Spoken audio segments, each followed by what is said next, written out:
Ayağında bir cama, cama gel güzel cama. Herkes sevdiğine sarsa dünya ne olur acaba? Herkes sevdiğine sarsa dünya ne olur acaba? A güzelim a kibarım, elinde o yaş şişi. Gel kaçalım a güzelim, mapıslar bizim için. A güzelim a kibarım, dala bakıra sığmaz. Bir kerecik öpmeyine deli gönlüm yansımaz. Merhaba kıymetli izleyenlerimiz. Bu hafta Bursa Orhaneli'ndeyiz.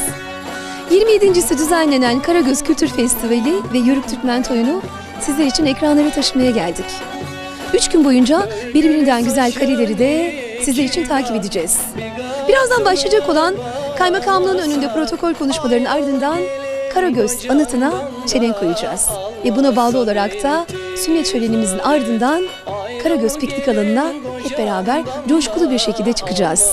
Ve orada da Karagöz piknik alanında en güzel kareleri temsili yörük göçümüzle beraber aktarmaya çalışacağız. Yaktı beni, küller etti, kaş altından bakışlar. A güzelim a kibarım, dala bakır asılmaz. Bir kerecik öpmeyinen deli gönlüm yazılmaz.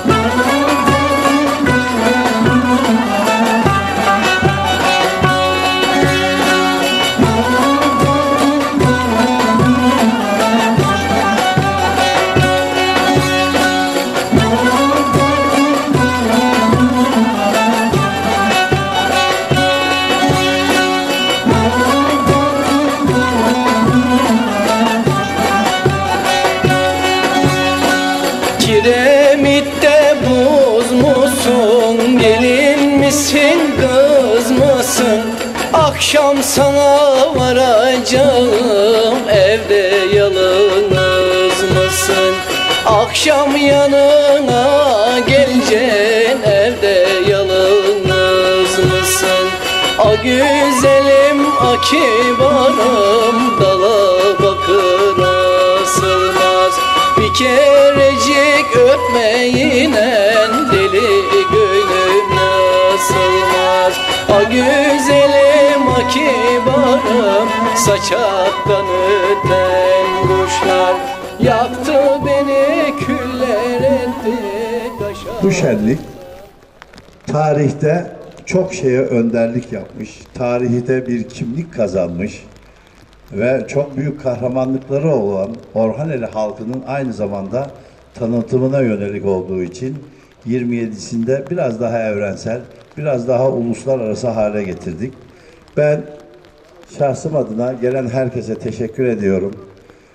Bugün olduğumuz festivale bizim sesimizi duyan ve bizi bilen herkesi de tekrar davet etmek istiyorum ve hayırlısıyla inşallah güzel bir şekilde bu festivalin geçmesini Cenab-ı Hak'tan niyaz ediyorum.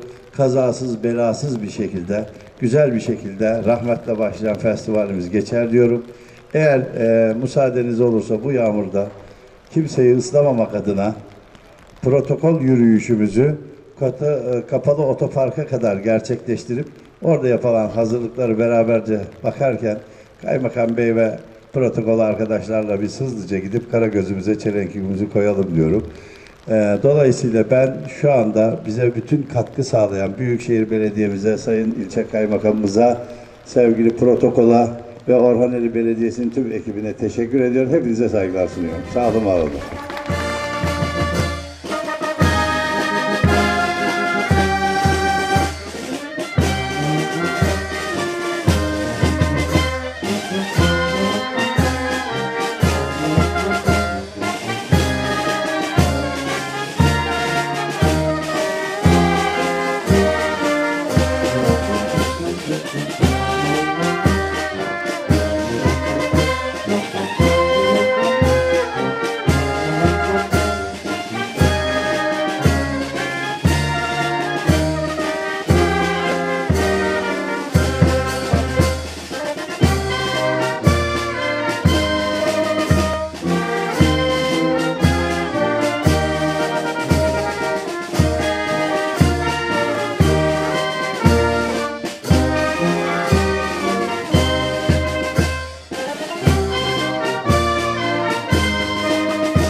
Değerli dostlar, Orhaneli tarihin her sayfasında bu devlete, bu millete hizmet etmiş bir yörük.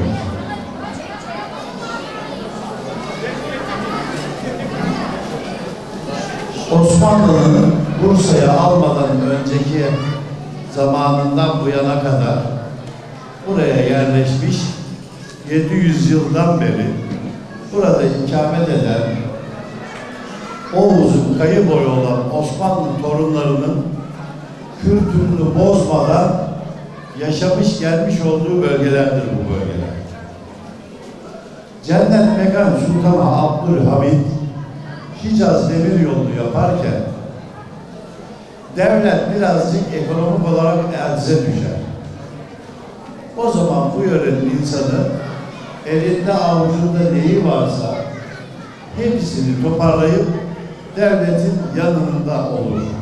İlk maddi katkıyı sağlar.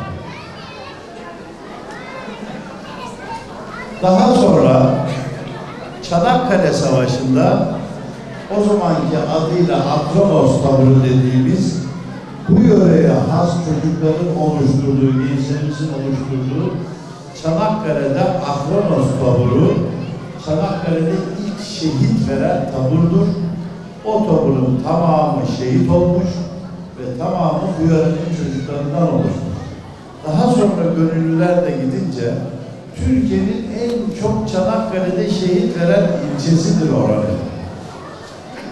Daha sonra Kurtuluş Savaşı'nda erkeğimiz kalmadığı için kadınlarımız, bacılarımız köylerdeki en güçlü öküzleri arabalara koşturarak ellerine geçirdikleri koyun köçük kıllarından çorap, kazak, içgörü gömlek yaparak Atatürk'ün yiyecek içecekleri de koyarak Atatürk'ün ordusunun bulunduğu Haymala'ya dağlardan ulaştırıp bu ülkeyi kurtarın, bu ülke kutsaldır, bizim namusumuz da, şerefimiz de, bayrağımız da sizin elinizden bu ülkeyi kurtarın diye oraya yardım götürmüş. Hatta affedersiniz öküzleri de orada askerin gıdası olsun diye bırakıp dağlardan tekrar yayan gelen bacılarımız, gelinlerimiz, kızlarımız var. Aynı zamanda Kurtuluş Savaşı'ndan sonra genç bir Türkiye Cumhuriyeti iken son bir hamleyle elinde avucunda ne kaldıysa son yiyecek içeceklerine kadar kendi aralarında toplamış, o zamanki kampanyaya katılarak 2 adet 1927'de ve 1929'da olmak üzere 2 adet uçak alıp bu devlete hediye etmiş ki bugün devlet güçlensin, bir daha düşman çizmesi benim yurduma basmasın diye hediye etmiş bir yönetim.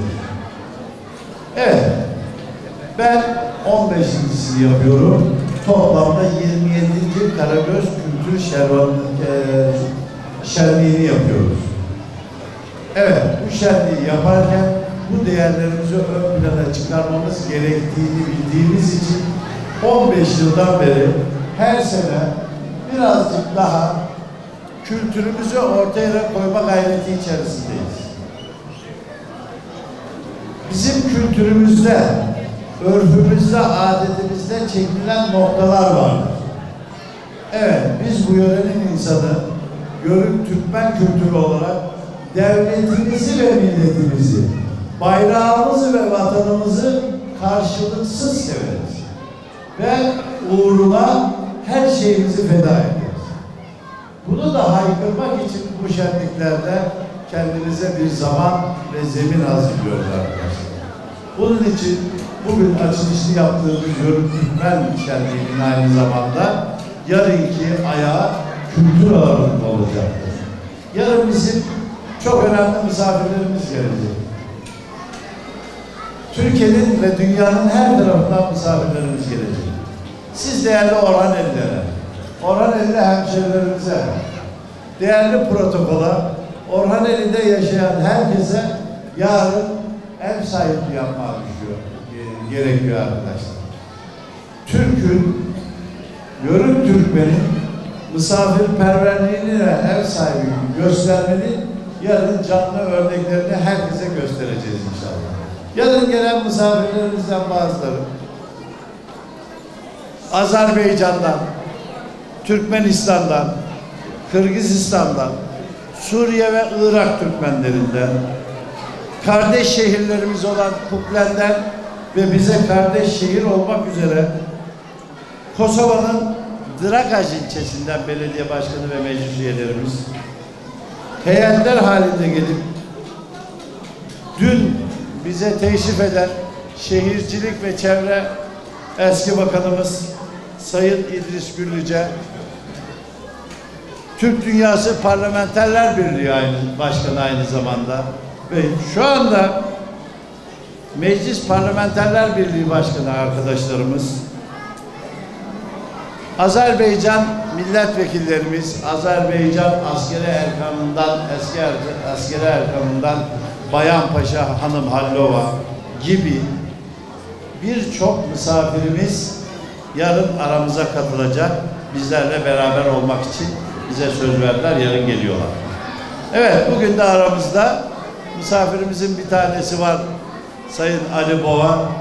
Ali Boğa hem bizim Muğla eski milletvekilimiz, hem Boğalar Yörük Türkmen Derneğimizin başkanı, hem Türkiye'deki ekonomiyi ayarlayan, Türkiye'nin ekonomisini dünya ekonomisinin karşısında rol biçen ve dirayetli bir politika güden Türk ekonomistlerin arasında yıllardan beri emek vermiş bir bürokratımız, müsteşarlık yapmış, büyükelçilik yapmış bir bürokratımız. Bugün bizlerle beraber abi bütün Orhaneli halk adına hoş geldiniz demek istiyorum. Size ve arkadaşınıza. Hoş geldiniz, sefalar getirdiniz.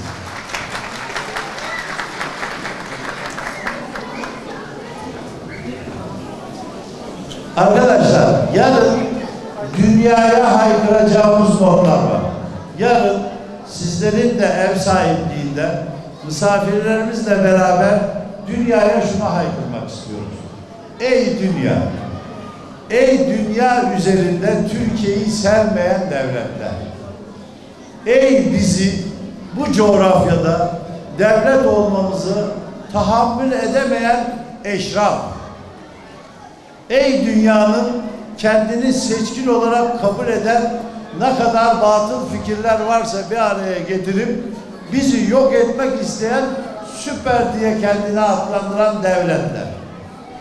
Sizin süperliğiniz, silahlı olmanız, dünyada kendinizi kuvvetli saymanız bizim için hiçbir şey ifade etmediğini yarın sizlere haykıracağız. Biz Türkler olarak, biz bu Anadolu'nun vatandaşı olarak, biz Türk milleti olarak birbirimizi seviyor ve sayıyoruz.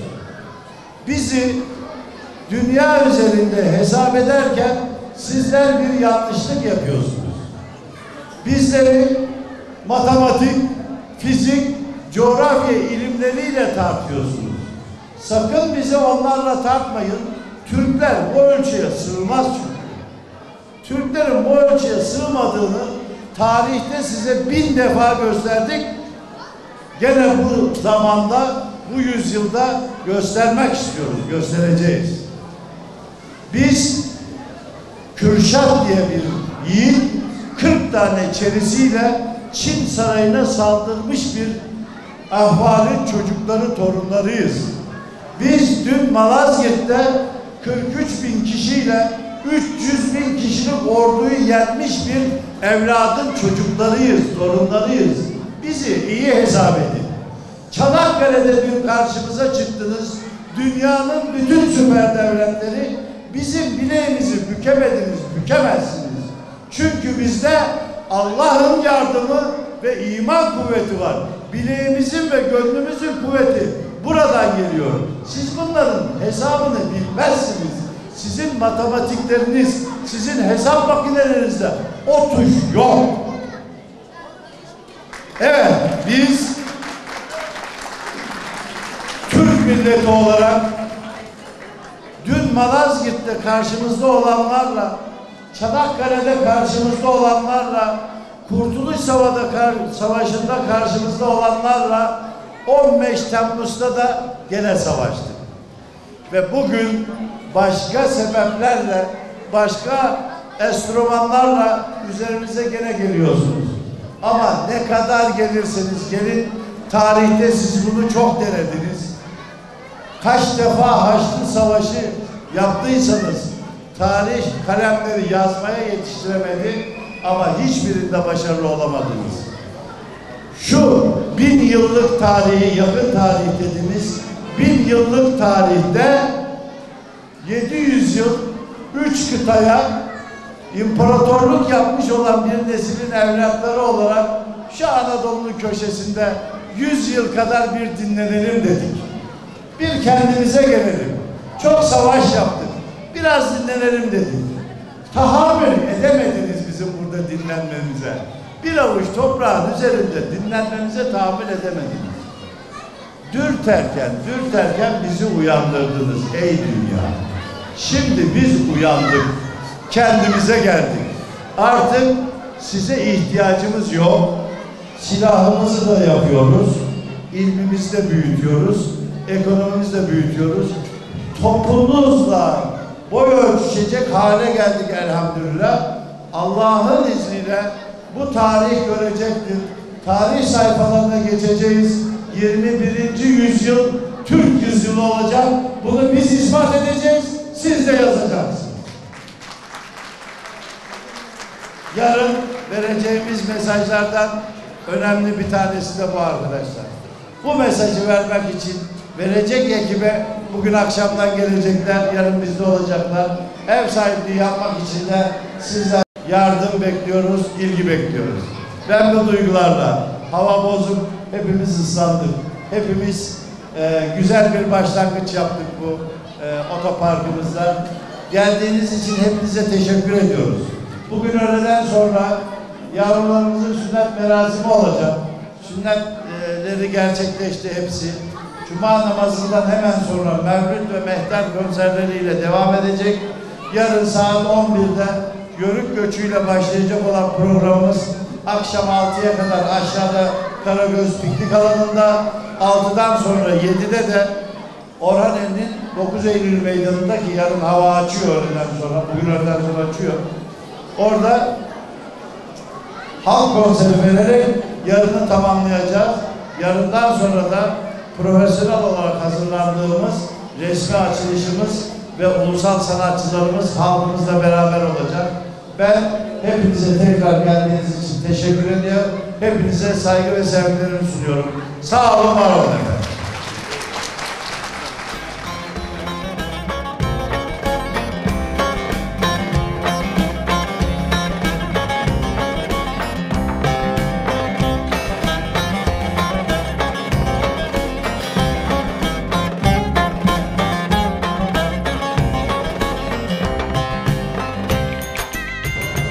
Karagöz şenliği umuyorum inşallah buradaki faaliyetlerle birlikte Cumhurbaşkanlığımız tarafından önümüzdeki yıl Karagöz yılı olarak ilan edilmesi talebinde bulunuyoruz. Türkiye çapında, dünya çapında kutlanabilme ve dünyaya tanıtabilme, varlıklarımızı, değerlerimizi anlatabilme konusunda bir talebimiz, bir temennimiz aynı zamanda bu program içerisinde bulunmaktadır. Bu programlar her zaman için programın manasını anlatma açısından dünümüz, bugünümüz ve yarınımızı ifade etme konusunda çok önemlidir. Bu önem özellikle Orhaneli için çok önemlidir. Şöyle ki, milli hafıza insan hayatının, millet hayatının, devlet hayatının en önemli çakıl taşıdır. Bizim medeniyetimizin milli hafızası Hazreti Adem'le başlar. Geldik. Orta Asya'dan ecdadımız Anadolu'ya doğru gelmektedir. Ancak Anadolu'daki bütün çatışmalar gene ecdadımızın kendi arasındaki kavgalarla devam etmektedir. Çok önemli bir tarihi belgeyi, tarihi bir delili ifade etmek istiyorum. Türk beyleri, Oğuz boyları hep birbirleriyle kavga ettiği için Abbasi halifesinin ısrarlı talebi üzerine Selçuklu Hakan'ı Melikşah bir fermanla Kutalmış oğlu beyin çocuklarının Anadolu'nun fethinde görevlendirilmesi fermanı çıkartılmıştır. Dikkatinizi çekelim. Kutalmışoğlu beyin çocuklarından bir tanesi Süleyman Şah'tır. Süleyman Şah'ın oğlu Ertuğrul Gazi'dir. Ertuğrul Gazi'nin oğlu Osman Gazi'dir ve bugüne geliyoruz. Orhaneli neden bu kadar önemli? Süleyman Şah'ın Kutalmış oğlu beyin torunları olan Osman Gazi'nin bu topraklarda ilk ayak seslerinin geçtiği yer Orhaneli'dir. Dolayısıyla hala Selçuklu fermanında olduğu gibi Anadolu topraklarının Müslümanlaşmasında, Türkleşmesinde çok önemli bir mirası üstlenen bizler, Orhaneliler, 81 milyon vatan evladı, milli hafızanın çok önemli çakıl taşıdır. Gün geldi, 1071'de Malazgirt'te dediler ki bu topraklarda bu Türkler olmasın, gelmesinler. Ama milli hafıza canlandı, inancı ve askeri dehasıyla insanlık tarihine mührünü vuran Türk milleti Malazgirt'te düşmanı yerle bir etti. Düşman tabi yerinde durmaz. Çanakkale'ye geldik. Çanakkale'de de gene 7 düvel toplandı. Gazi Paşa'nın komutasında Büyük Türk milleti Kurtuluş Harbi'ni gerçekleştirmek suretiyle yine savunma refleksini gösterdi. Yine hiçbir şey beklemeden olay karşılaşır karşılaşmaz gereğini yaptı. Düşman gene durmaz. Durmaz çünkü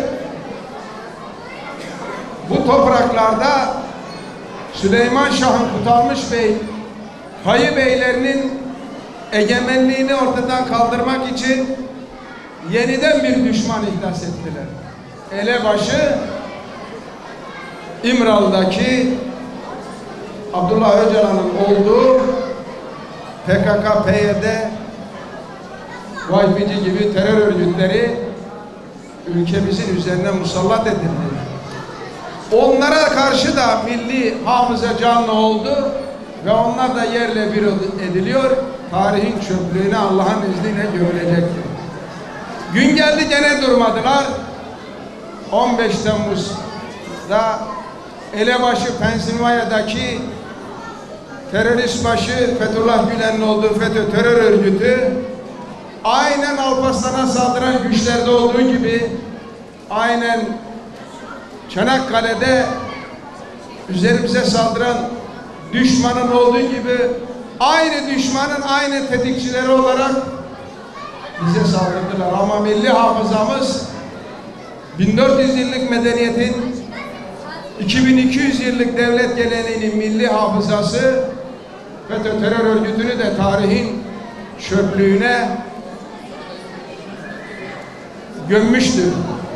Bu şuna şahitlik ediyor ki dün de bugün de Türk milletinin Oğuz boylarının bu topraklardaki egemenliğini kaldırmaya yönelik her türlü iradeye karşı yarın da inanın Malazgirt'ten daha güçlü, inanın Çanakkale'den daha güçlü, inanın 15 Temmuz'dan daha güçlü bir şekilde dinimizin, devletimizin, milletimizin düşmanlarına karşı büyük milletimiz 81 milyon kişi ama dünyadaki umutla bize bakan milyarlarca insanın duası ile bütün düşmanları yerle bir edecek iradeye sahip bir milletiz. Onun çakıl taşlarının atıldığı, atlarının ilk nallarının geçtiği yer olan Orhaneli'miz medeniyetimizin banisi konusundaki hususunda önemli bir adı olan, önemli bir yeri olan Bursa'mızda güzel bir ismi olan Orhaneli'mizin Uludağ'ın eteklerindeki bu faaliyeti, bu şölenin herkese faydalı ve hayırlı, uğurlu olmasını temenni ediyor. Emeği geçen herkese tekrar teşekkür ediyorum, saygıyla selamlıyorum.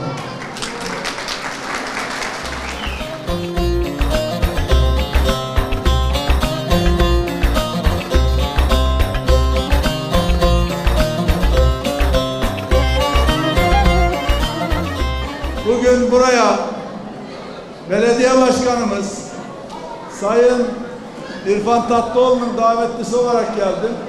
Ama çok güzel bir tesadüf olarak Devlet Planlama Teşkilatı'nda benim can dostum, arkadaşımın küçük kardeşinin de ilçenizde kaymakam olduğunu görmüş olmam benim için sürpriz oldu. Gerçekten ilçe kaymakamımız mesleğinin ilk adımlarından, merdivenin ilk basamaklarından itibaren Türkiye'de çok önemli konulara imza atmış, sıra dışı bir mülki idare amiridir. Onun için Orhaneli ve kendisini ben tebrik ediyorum. Diğer taraftan insan yakınında olduğu zaman bazen değerleri fark edemeyebiliyor. belediye başkanımızı da geçen Şubat'ta Antalya'da 3. Yörük çalıştayında tanıma fırsatı buldum. Baktım ki Orhaneli belediye başkanı ama Orhaneli ile ilgilendiğinden daha çok da Türkiye'nin geneliyle ilgileniyor, ülkenin geleceğiyle ilgileniyor. Hakikaten Osmanlı'nın temelinin atıldığı yer ocak boş değil. Daha nice kahramanlar, ülkeyi düşünen fedakar insanlar, bu memleket başarılı insanlar yetiştirecektir. Nitekim ülkenin bu noktaya gelişinde de Orhaneli üzerine düşen belediye başkanımızın anlattığı gibi fedakarlıkları yapa yapa ülke için şehit vere vere bugüne gelmiştir. Ama bundan sonra da Orhaneli, hani meşhur bir deyim var ama şu anda şey yapamadım. Burası bir ocak. Yani bu ocak sönmeden Orhaneli Osmanlı'nın torunu olduğunu, Osmanlı'nın kurulduğu yerde yaşadığını kendi genlerine sinmiş olarak ispat edecek, ispat ediyor ve ispat ederek ispata da devam edecektir. O bakımdan bugün Orhaneli'nin hem kaymakamını hem belediye başkanını, diğer değerli şeyi de burada tanıdım, protokolü. Tanımış olmaktan mutluyum. Orhaneli Emineliler'de sizleri tebrik ediyorum. Biraz önce gösteri yapan küçük yavrularımızı gözlerinden öpüyorum. Sünnet olan, sünnet yaptırılan evlatlarımızın da Allah ailelerine mürüvvetlerini göstersin. Bu 27. Karagöz Şenliği'nin inşallah 127'sini de gelecek nesiller burada kutlamaya devam edecektir. Tebrik ediyorum, başarılar diliyorum. Sağ olun. Sefalar getirdiniz, sefa geldiniz dostlar. Sefalar getirdiniz, sefa geldiniz dostlar. Benlerine verdiniz, sefa geldiniz dostlar. Benlerine verdiniz, sefa geldiniz dostlar. Yetmiş gün eğlen dostlar, ehlen ve sehlen dostlar. Hey, yetmiş gün eğlen dostlar, ehlen ve sehlen dostlar. Hey. Oh, hala perde kurdum, ışık yaktım. Açıldı yeşil kursa Orhan elinden mahkum. Çalışırken Ulu Cami inşaatında rastladım tuhaf bir adama. Adı Karagöz, kendi derbeder. Biz konuşunca esnaf seyreder. Uzayıp gidince bu hal, sordu Sultan Orhan. Nedir bu ahval? Neden işte süremez acı? Dediler Hakimat ve Karagöz sebep. Padişah duyunca köpürdü, ikimizin de başı götürüldü. Sağlığımızda bizi bilen birisi, alim, küşleri, yaptı denilen birer suret, işte dedi Hakimat Karagöz'deydi. O gün bugün mekanımız berde, bu Türk oyunu kökleşti her yerde. Dileyelim bugün de Mevlam işimiz razı getiren. Sevgili misafirler, değerli konuklar, çok sevgili çocuklar, 27. Karagöz Kültür Şöleni'nde Yörük Türkmen oyuna hoş geldiniz, sefalar getirdiniz.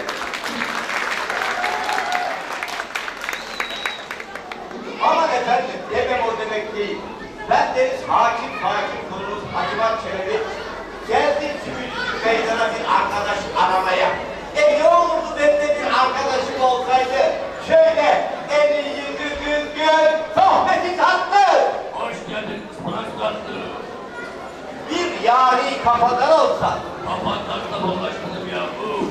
O söylese ben dinlesem. Haddim olmayarak ben söylesem Karagöz beni dinlese. Hacivatlı benden kendine geçse. Sevgili misafirler, benim arkadaşım Orhaneli, az yörük olan Karagöz. Kendisi çok temizdir, dürüsttür ama birazcık da saldır. Ben onunla birazcık dalga geçsem de o beni hiçbir zaman Sırlar her zaman güzel güzel arkadaşlarımız devam eder. Karagöz'e çağırayım mı çocuklar, gelsin mi? Bir ses demeyin bakayım evde. Ah yar bana bir eğlence aman, yar bana bir eğlence bedel. Allah Allah. Biraz evvel sesini duyar gibi oldum ama acaba uyuyor mu? Biraz daha bağırayım, uyansın ya Allah Allah. Ah yar bana bir eğlence aman, yar bana bir eğlence medet. Geliyor kapağı tencere sepet. İyi, uyumuyormuş, buralardaymış. Ben biraz daha bağırayım, benim ben olduğumu anlasın. Bursa şehrinin aslım, hacimattır namım. Tefalemden tatlım, nehir tanrıma geldim ben. Acıma. Keçi gibi bağırıp durma be. Yahu Karagöz'üm nerelerdesin? Acıma uyuyorum. Yahu uyumanın sırası mı? Hem uyuyan insan konuşur mu? Beni kandırma.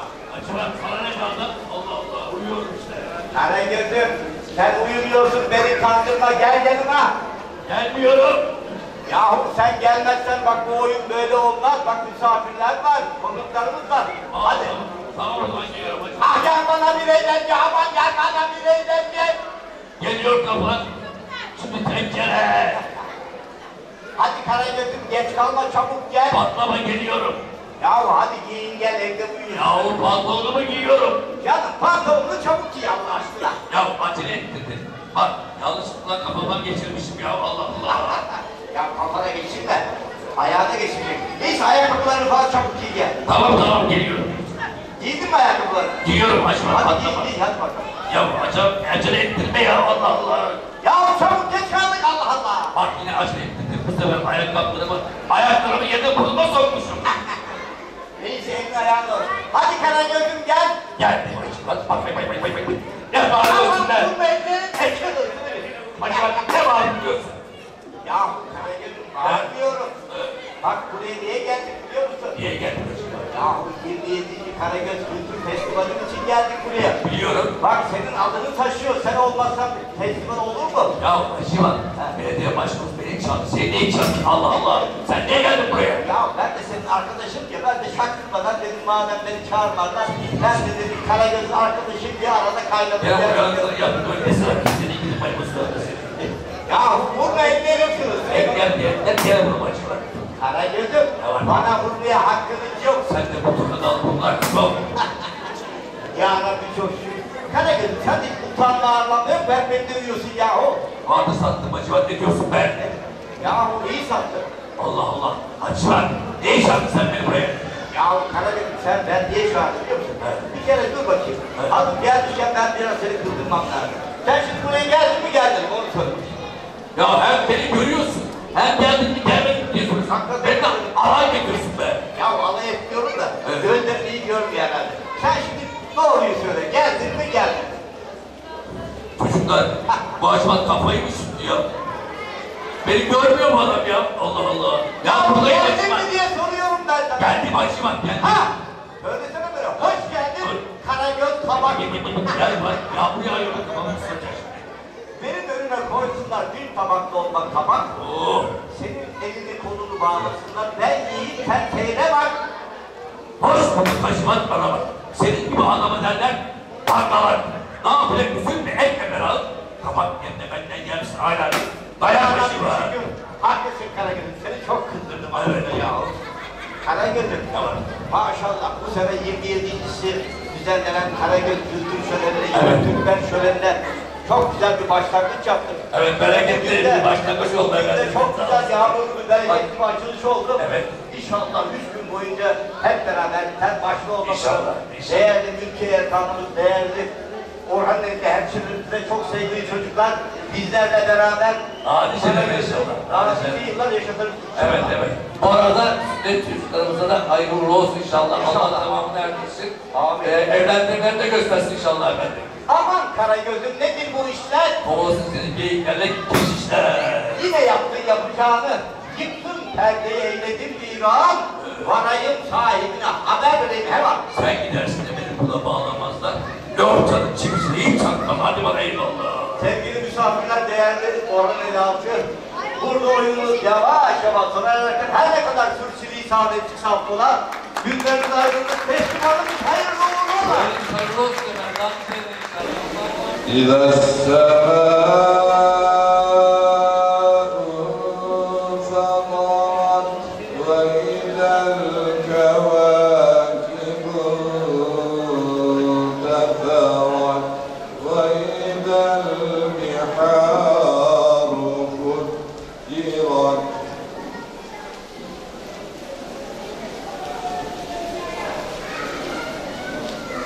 وإذا القبور بعثرت علمت نفس ما قدمت وأخرت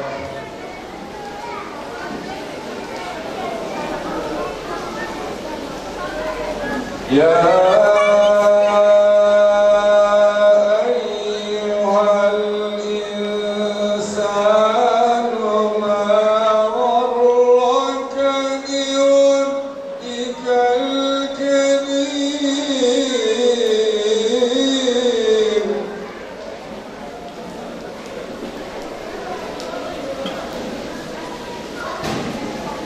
الذي خلقك فسواك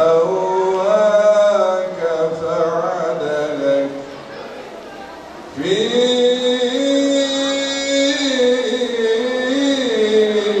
أي صورة ما شاء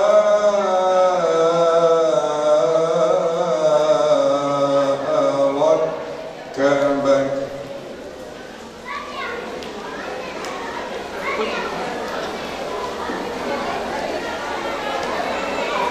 كلا بل تكذبون بالدين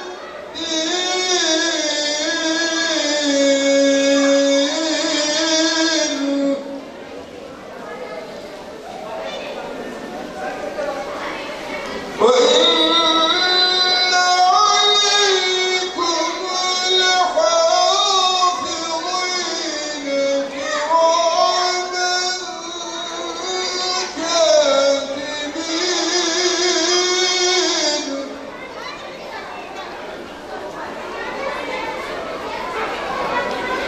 يعلمون ما تفعلون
İneğini sadın mı, yurdumu çaldın mı?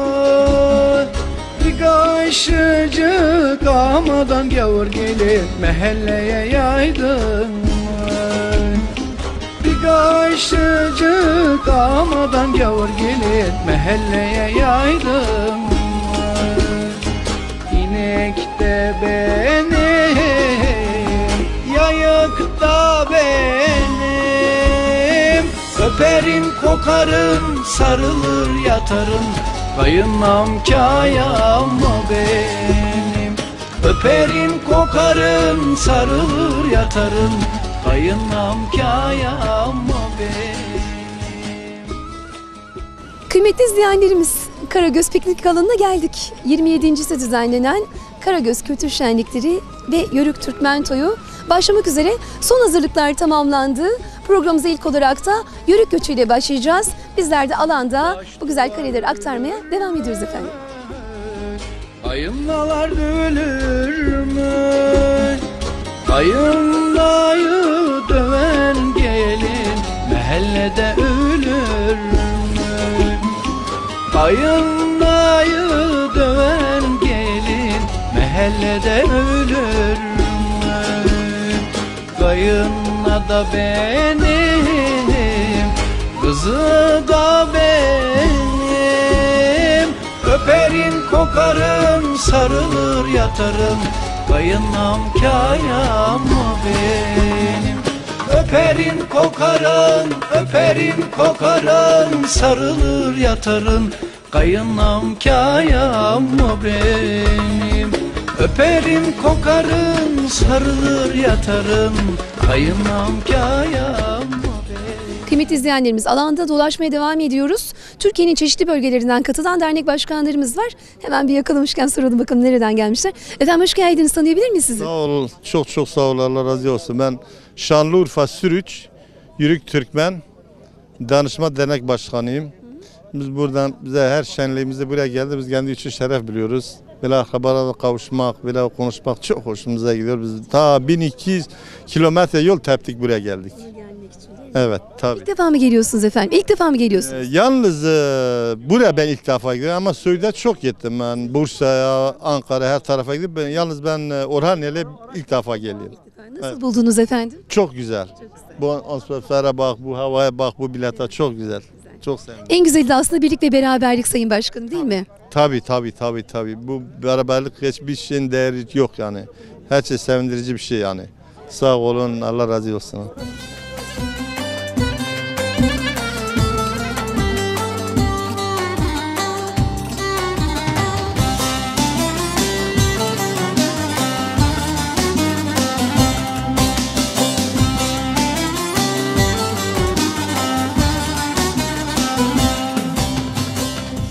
Kıymetli izleyenlerimiz, aslında tek derdimiz kültür, doğusu, batısı hepsi bizim.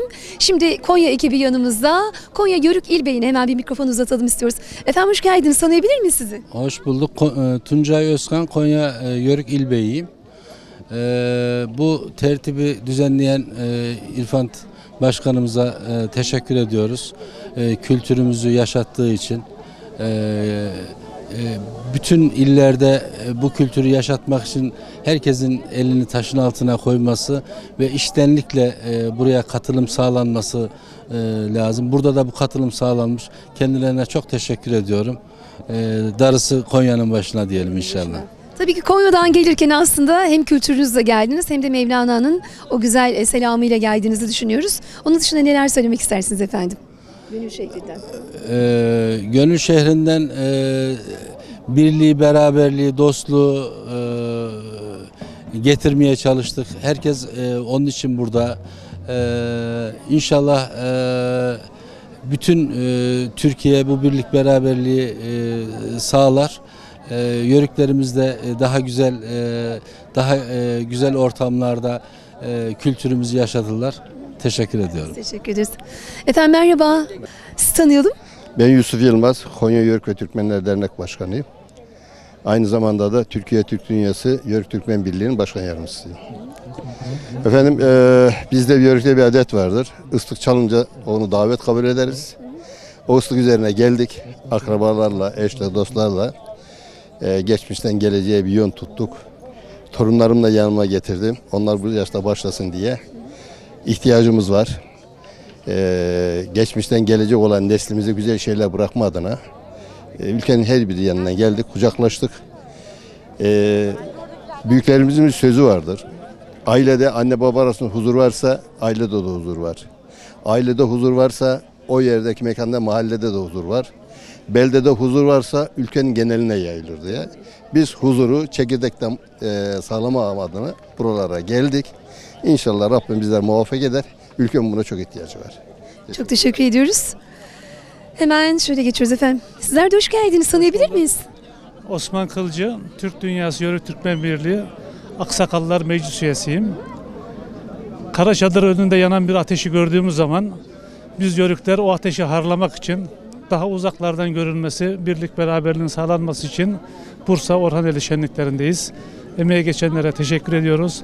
Allah birliğimizi daim etsin. Teşekkür ediyoruz efendim. Geçelim şöyle. Kadınımız, kızımız budur bizim alın yazımız. Tek hedefimiz aslında birazcık kültür taşımaktır. Kıymetli izleyenlerimiz Konya ekibinden çok kıymetli bir ablamızı uzatacağız. Tanıyabilir miyiz efendim sizi? Ben Konya Yörükler Derneği Yönetim Kurulu'nun Ayşe Yavuz, aynı zamanda Kadın Kolları Başkanıyım. Bir görevim daha var. Çok ulvi bir görev olarak adlediyorum. Yörük Türkmen Birliği Bacıbeyler Teşkilat Başkanlığı'nı yürütüyorum. Tabii ki bizim şenliklere gelmemizin amacı eğlence değil. Eğlence olmak güzel bir şey, eğlence de olacak ama kültürümüzü yaşatmak için buradayız. Biz Bacıbeyler Teşkilatı olarak öncelikle kendimize vazife edindiğimiz bir görev var. Geçmişteki köklerimizi bırakmadan gelecekteki çocuklarımıza bunu aşılamayı kendimize vazife ediniyoruz. Her sene biz bu şenliğe geliyoruz. İrfan Başkanıma çok teşekkür ediyoruz. Her şenlik bizim için çok kıymetli. Birliğimiz daim olsun diyorum. Teşekkür ediyorum.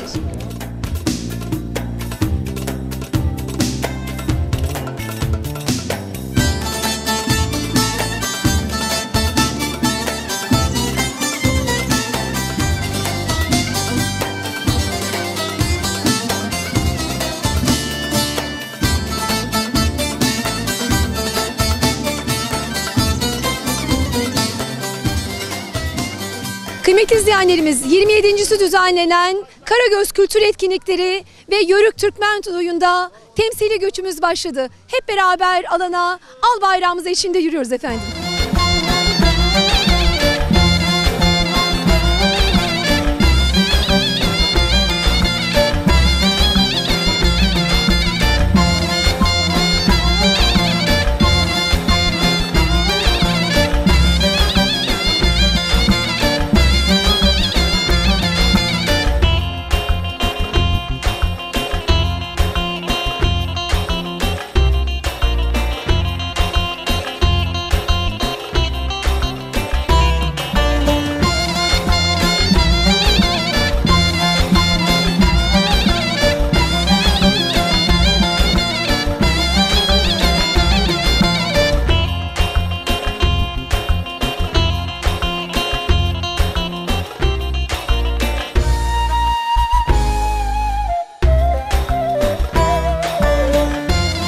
Atlarımız, eşeklerimiz, develerimizle beraber temsili göçümüz alanımıza devam ediyor efendim. Türkiye'nin dört bir tarafından gelen kıymetli dernek başkanlarımız ve halkımızın katılımıyla temsili göçümüzü gerçekleştiriyoruz.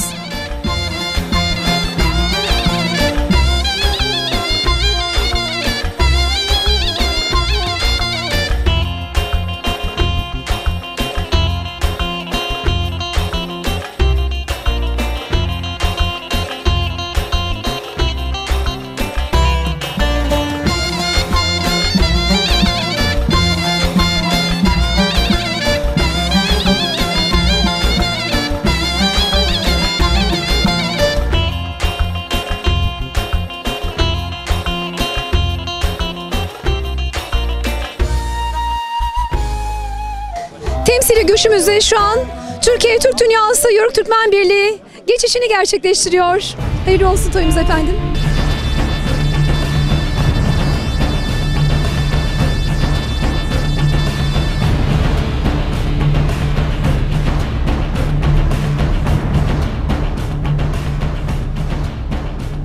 Günümüzde en çok ihtiyacımız olan birlik, beraberlik ve kayıtsız şartsız birlik, beraberlik.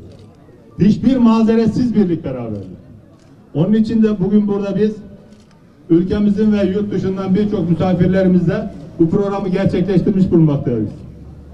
Rengini şehitlerimizin kanından almış olan ay yıldızlı bayrağımızı çadırımıza dikip ve duasını edip ve daha sonra da 40 yıl hatırı olan kahvemizi içmeden önce Sayın Orhaneli Belediye Başkanımız İrfan Tatlıoğlu ve ayrıca Türk Dünyası Yörük Türkmen Birliği Genel Başkanı olan İrfan Tatlıoğlu'na mikrofonu bırakıp programımızı başlatacağız.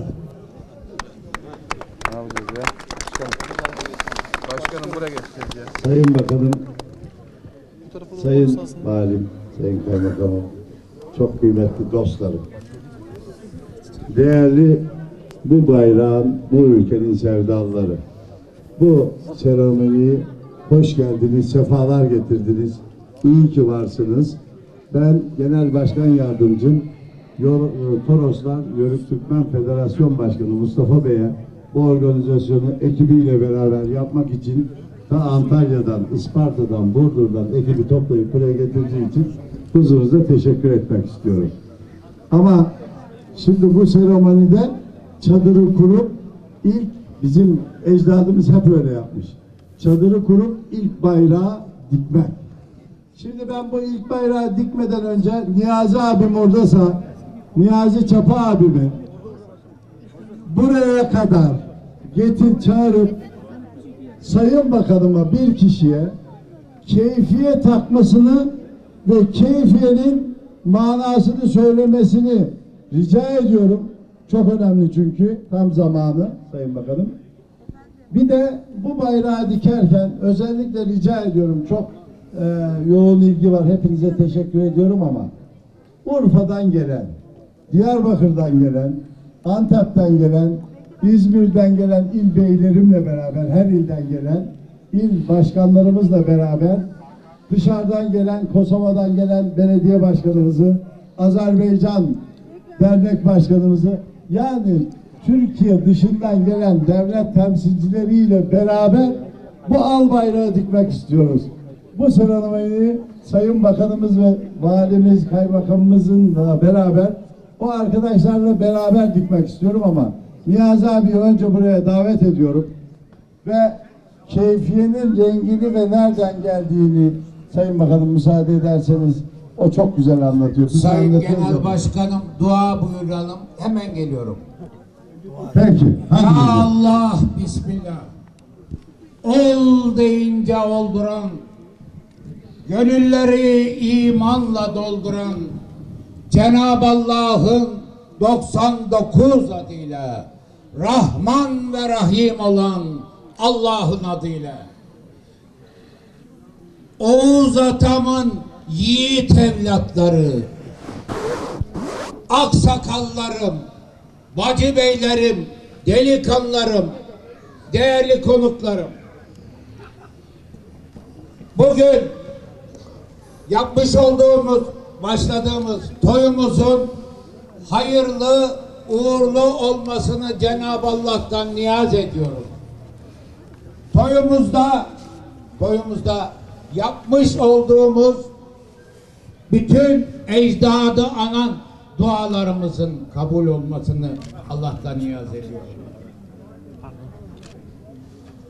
Milletçe birlik ve beraberliğimizin bozulmamasını, gökte dalgalanan al bayrağımızın inmemesi için,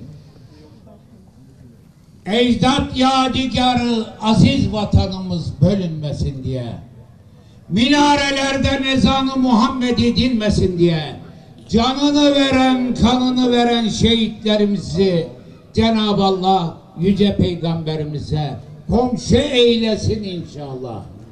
Burada kanını veren, vücut uzuvlarını veren şanlı gazilerimizi şifalar, Şafi ismi şerifiyle şifalar versin inşallah. Allah'tan başkasına ibadet etmeyen, devletten başkasına itaat etmeyen Yörük Türkmenler aziz milletimizin iki cihanda aziz eylemesi için dualarımızın kabulü Allah rızası için Lillahi Teala'l Fatiha.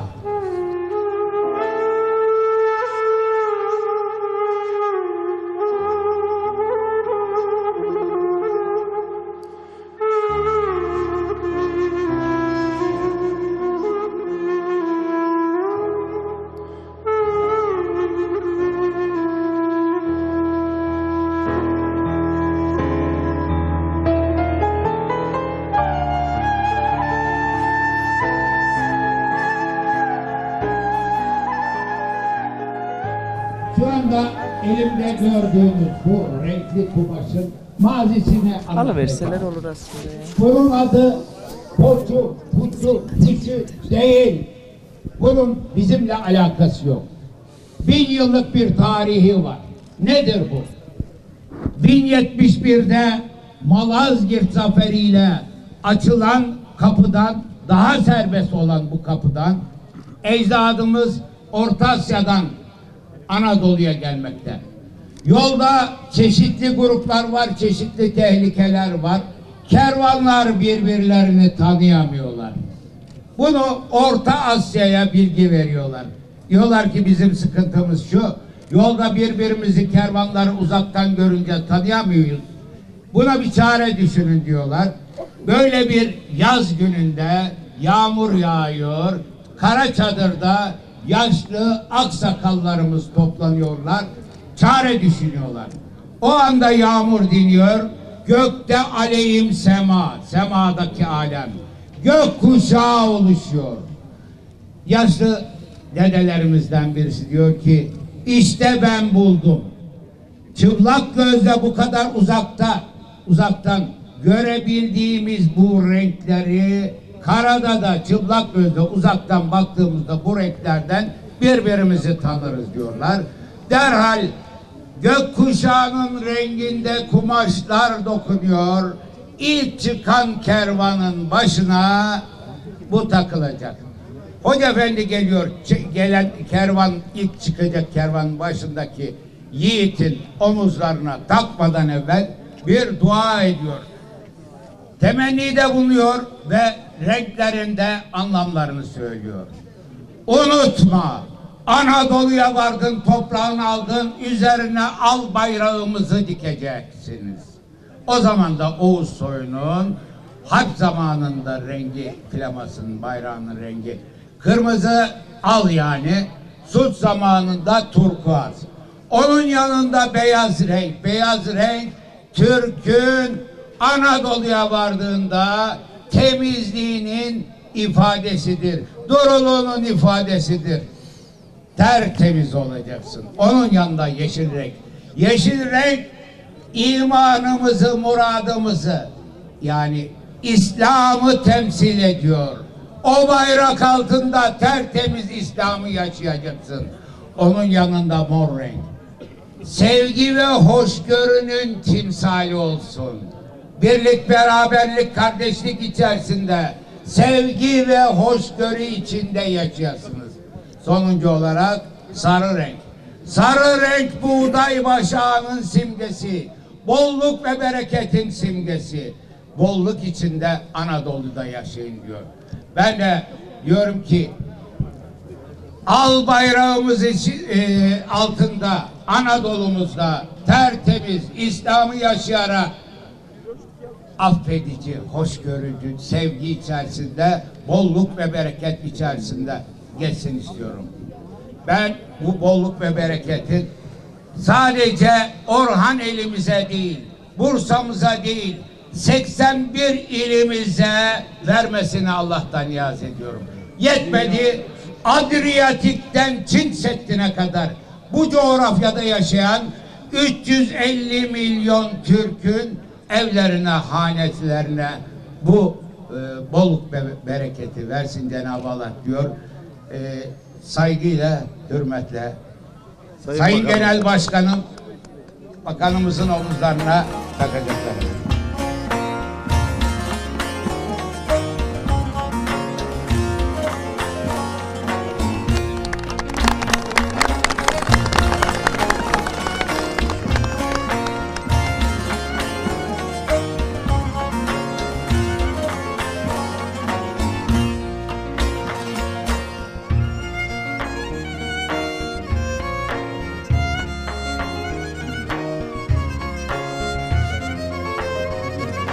Evet, kafilemizi dönüyoruz.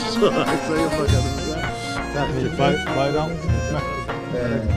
Efendim, ben bizim hepimize Yörük Türkmenliği öğreten hepimiz Niyazi abimle hakikaten gönlü kocaman bu koca çınarımıza çok teşekkür ediyorum. Hem bizi yetiştirdi, hem hala bizi idare ediyor. Bizim de aksakallı heyetimizin başkanı, en ulumuz yani Türkiye'de. Ben çok teşekkür ediyorum bu vermiş olduğu bilgiden dolayı. Şimdi arkadaşlarımızla bayrağı dikeceğiz ama ben öncelikle Sayın Bakanıma mikrofonu vermek istiyorum. Az önce anons ettiğim il başkanlarıyla ve yurt dışı Türkleriyle beraber bayrağımızın dikme sebebi de buradan bir mesaj vermek arkadaşlar. Dünyada her devlet Türklerle uğraşıyor. Bir tek ayakta kalan Türkiye Cumhuriyeti Devleti'ni nasıl yıkarız diye 1000 yıldan beri uğraşıyorlar. 10.000 yıldan beri uğraşıyorlar da son 1000 yıldan beri uğraşıyorlar. Yakın tarihimizde de biz çok gördük işte. Çanakkale, Kurtuluş Savaşı, Eylüller gördük, Ekimler gördük, 15 Temmuzlar gördük. Bunların hepsi dün kim varsa karşımızdaki düşman, aynı düşman başka bir ergumanla, başka bir sefer, başka bir çeşitle karşımıza gelip acaba bu ülkeyi yok edebilir miyim diye uğraşıyor. Niye? Türkiye yıkarsa Türk dünyası ve İslam alemini çok daha çabuk bitiririz diye. Biz de onlara mesaj olsun diye tüm Türklerle, yurt dışından gelen Türklerle, tüm il beyleriyle beraber şu sancağımızı Karaçadır'ın önünde dikerken diyoruz ki ey dünya, biz daha çökmedik. Biz daha güçlüyüz. Topunuz da gelseniz, hepiniz de gelseniz biz ayakta durmaya devam edeceğiz. Karaçadır ruhumuz hala bizde duruyor. Mesajını vermek istiyorum. Ben Sayın Bakanıma mikrofonu verip bu güzel duygularını almak istiyorum. Buyurun efendim. Değerli konuklar, hepinizi saygıyla, muhabbetle selamlıyorum. Tabii biraz duygusallaştım. Konuşmam zorlaşacak. Değerli başkanımız çok güzel şeyler söyledi. Allah razı olsun. Ve böyle bir organizasyonun yapılması da muhteşem güzel bir şey. Alnının teri geçen, emeği geçen, zerre kadar emeği geçen herkesten Allah razı olsun. Ülkem adına, insanlık adına, Türk milleti adına teşekkür ediyorum. Var olun, sağ olun. Organizasyonları yapmak kolay değil tabii. Yani bir şeyler bulunduk. Belediye başkanlığı yaptık, işte bakanlık yaptık. Zor şeyler.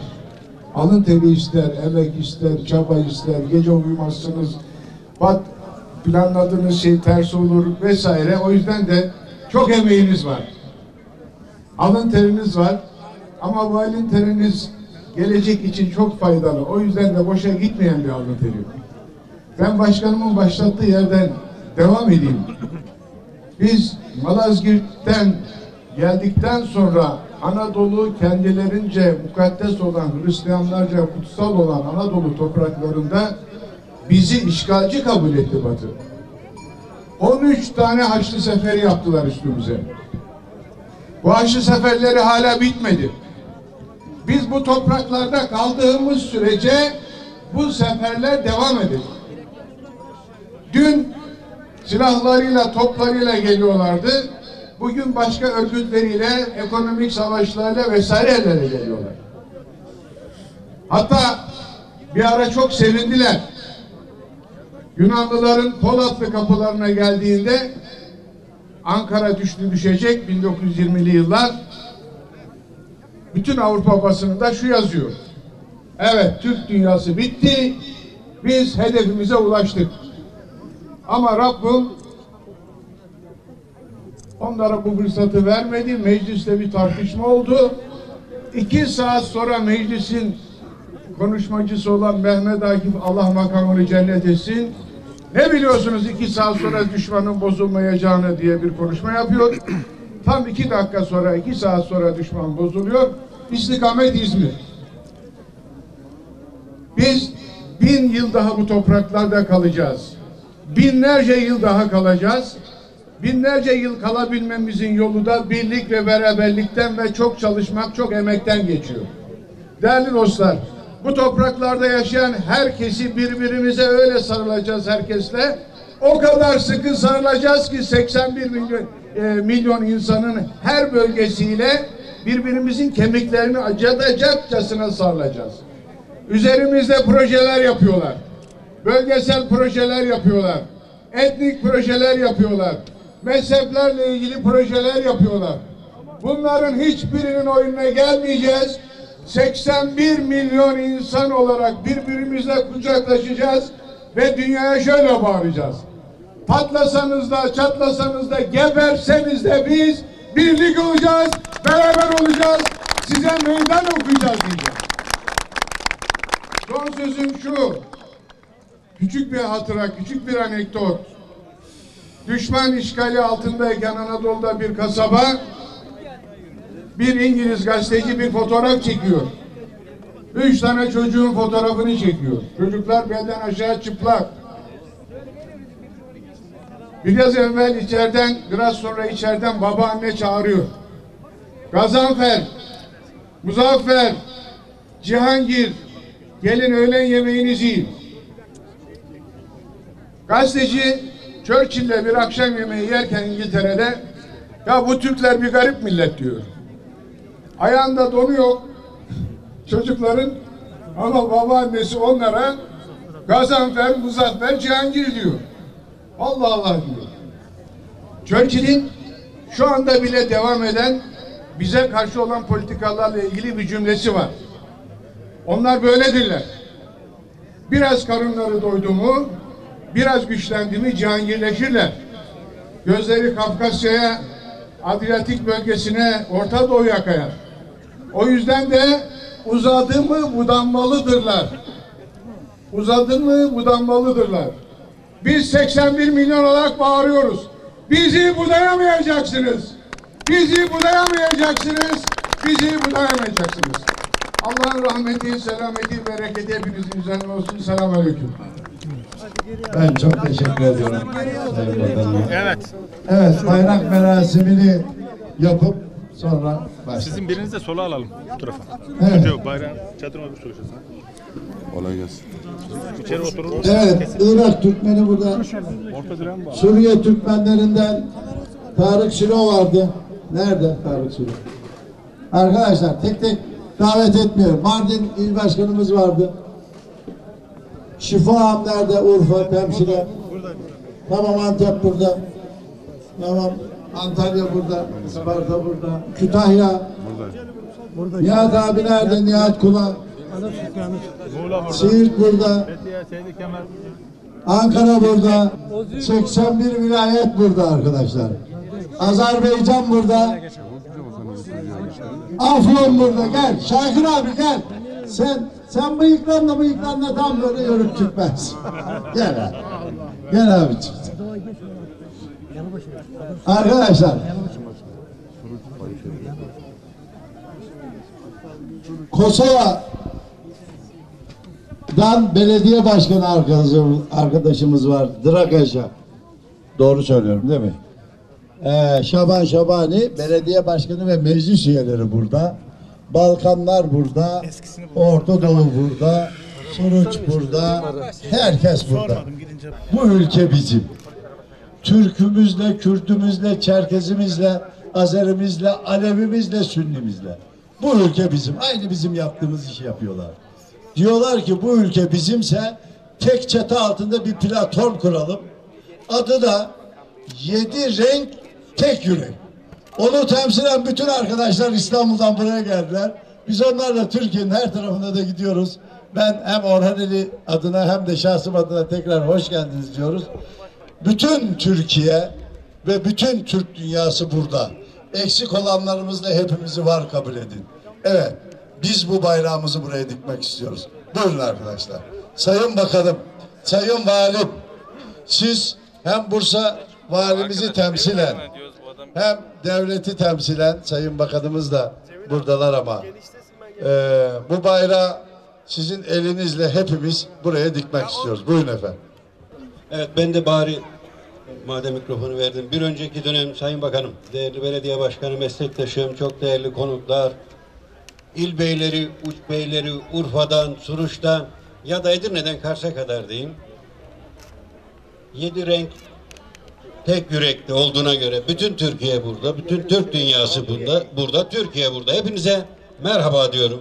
Birliğimiz, dirliğimiz daim olsun.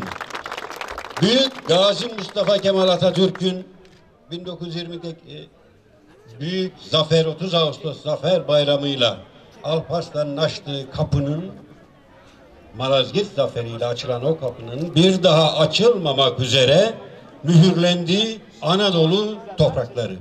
Güzel topraklardayız.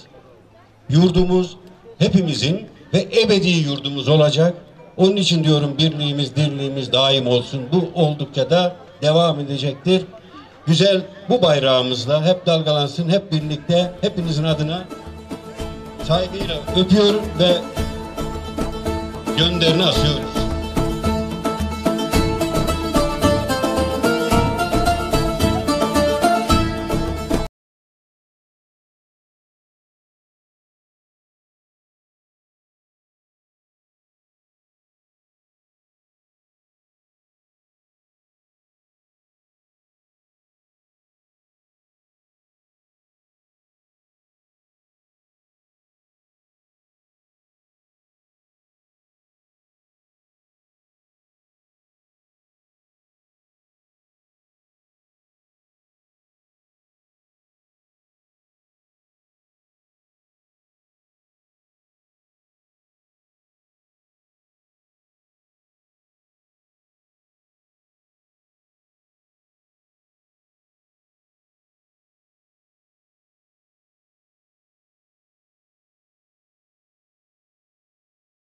...27.si düzenlenen Karagöz Kültür Şenlikleri ve Yörük Türkmen Toyu'nda çadırda şu an soluklanıyoruz.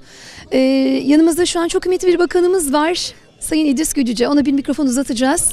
Sayın Bakanım, öncelikle hoş geldiniz. Hoş bulduk. Teşekkür ederim. Sağ olun. Çok özel bir yerdeyiz.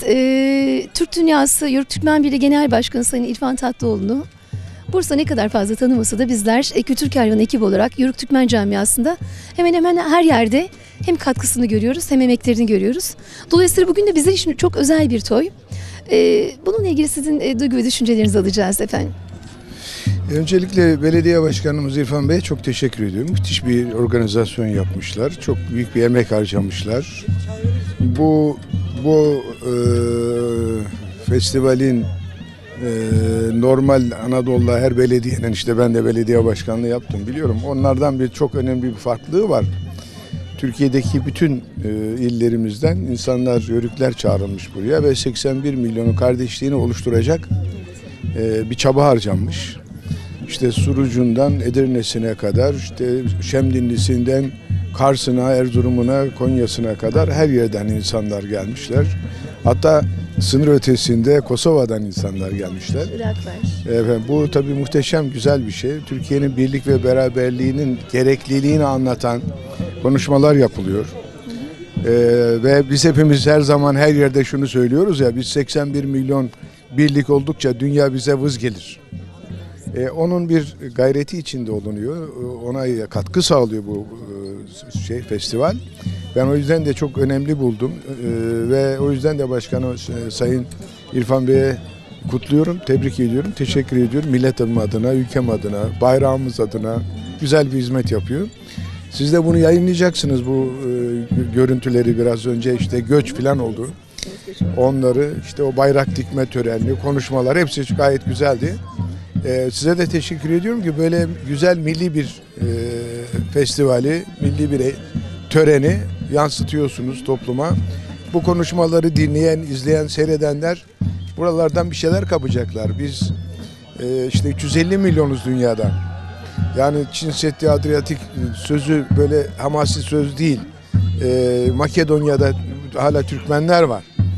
Yani Bulgaristan'da, Romanya'da hala Türkmenler var. Dolayısıyla zaten Asya'da bir ucu hakikaten Çin sınırında olan bir milletiz. Ama biz istiyoruz ki bu topraklarda ebedi kalalım ve birlikte yaşayalım. Sizi de katkılarınızdan dolayı kutluyorum. Bizler teşekkür ediyoruz Sayın Bakanım. Aslında kıymetli izleyenlerimiz, Orhan elinde bizler gönlünün ekmeğini yediren o kıymetli başkanımızın Sayın İrfan Tatlıoğlu'na çok teşekkür ediyoruz. Sayın Bakanımıza da burada bir olmak var, beraber olmak var, birlik olmak var. Her şeyden önce 7 rengin çiçek açtığı, 7 rengin nefes aldığı Orhan elinde kültür otağında olmak var diyoruz ve bakanımıza tekrar teşekkür ediyoruz efendim. Sağ olsun. Lütfen buyurun efendim. Batı emperyalizmi bizim üzerimizde asırlardır oyun oynuyor. en büyük oyunu da o silahlı üzerimize gelmesi, yok etmeye çalışması filanın ötesinde bir de etnisite ve mezhep çalışması yapıyor. Bizi ya etnisiteyle birbirimize düşürmeye ya da mezheple birbirimize düşürmeye çalışıyor. İşte bu buradan haykırıldı. Biz 81 milyon tek vücuduz. Hangi mezhep ve hangi etnisite de olursa olsun Anadolu'daki herkes kardeşiz diye bağırıldı. Bu muhteşem güzel bir şey. Tekrar teşekkürler Sayın Bakanım, sağ olun.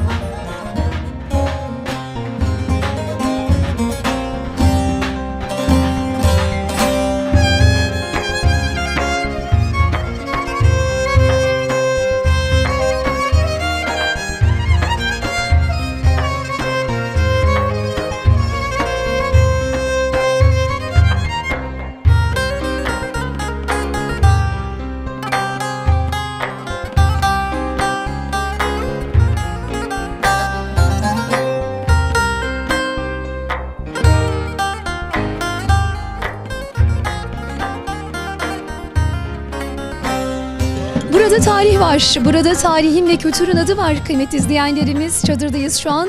Kosova Dırgaç Belediye Başkanı yanımızda. Hemen bir hoş geldiniz diyeceğiz.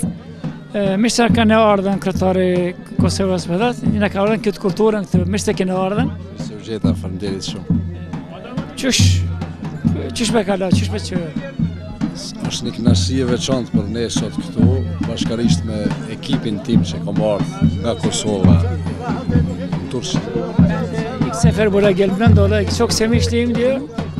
5 tane meclis üyemle beraber geldim. Burada bulunmaktan çok derece mutluyum. Gerçekten bu kültürümüz, örf adetlerimiz ne kadar bir olduğunu şahit oldum. Evet.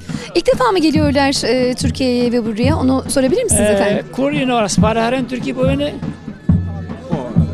Faktikisht është e dyta herë, mirë po në komunën këtu, domethënë për herë të parë. Sefer geldi ama Bursa'ya ilk sefer geliyorum buraya. Geliyor. Evet. Kültür olarak tabii ki Balkanların kültürü çok önemlidir ve onların da o kültürü ne kadar özel ve güzel yaşattıklarını bizler biliyoruz. Bununla ilgili kültür olarak nasıl bir farklılık gördüler yoksa paydaşlarımız var mı?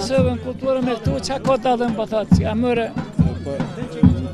Në aspektin kulturor na kemi shumë gjëra të përbashkëta. Domethënë Kosova dhe Turqia. Kültürümüzde Kosova ile Türkiye ile %80-90'ı beraberiz diyor. Birliğimiz var diyor. Normalisht ka disa dallime, po përgjithsisht. Tabii ki biraz giysiler biraz değişiklik ama baktığımız zaman manevi yönden, din üzerinden her tarafımız bir diyor. Her şeyimiz bir. Evet, özellikle ben şunu da çok merak ediyorum. Tabii ki giysilerimiz, kültürümüz ortak bir ama birlik olmanın en güzel örneklerinden bir tanesi. Hep onlar gitmişler ya suyun öteki yüzüne. Oradan, Kosova'dan, Makedonya'dan, işte birçok yerden.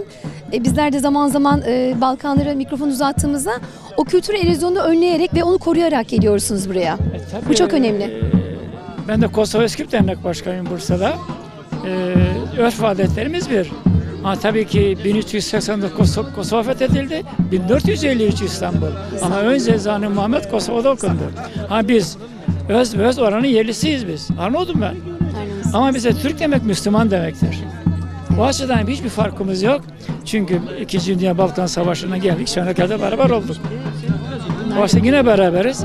Allah lütfetti 105 sene sonra Sayın Başkan, Dragaç Belediyesi, Orhan Belediyesi kardeş belediye.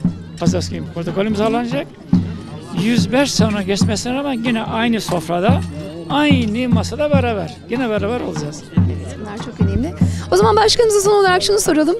Kardeş belediye olmak gerçekten güzel ama Orhaneli Belediyesi ile bundan sonra herhalde diyalogları bayağı sıklaşacaktır diye umuyoruz. Başkanım kommunen Orhanelis, kommunen Orhaneli patat. Kamenane odmamia. Normalisht është mirë me unë njoftë, domethënë njerëzit nga komuna e Dragaçit me komunën e Orhanelijes. Ne mendojmë që këto janë veç hapat e parë na që jam këtu. Birincisi tanışmak. İlk adım olduğundan dolayı. Tabii biz buradan çok öğrenecek şeylerimiz var. Çünkü kültürümüz bir olduğu için tarihimiz bir.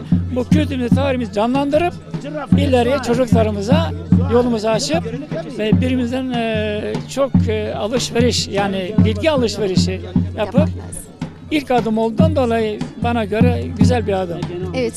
Son olarak da Orhaneli Belediye Başkanımız, Türkiye Türk Dünyası Türkmen Birliği Genel Başkanı Sayın İrfan Tatlıoğlu ile iletişimi nasıl onu sorabilir miyiz?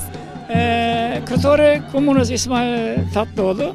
Potat çuş minimum morveş kurepe çıkamenu masfori çuştudok. Bod mamir potat. Ja, normalisht është një kënaqësi e veçantë që jam i na këtu dhe na shpresojmë për më mirë. Tabii ben başka ilk sefer gördüm. Her ne kadar anlaşamıyorsak Türkçenuç ama gözlerimiz konuşuyor, kalbimiz konuşuyor. Örf adetlerimiz orada bir yabancılık hissetmedik. Falenderoj kryetarin që na ka bë ftesë me marrë pjesë. Tekrar belediye başkanına davet ettiğinden dolayı ekibimle beraber teşekkür ediyorum. Dragaş Belediyesi halk adına. Evet, dillerimiz ne kadar ayrı olsa da gönüllerimiz ve kültürümüz bir, kıymetli izleyenlerimiz. Başkanımızın da söylediği üzere gönüller bir olunca samanlık seyran olur hep diyorlar ya. Bugün kültür akıyor burada Orhaneli'nde, çünkü gönüller bir, kültür bir diyoruz efendim. Kendilerine çok teşekkür ediyoruz.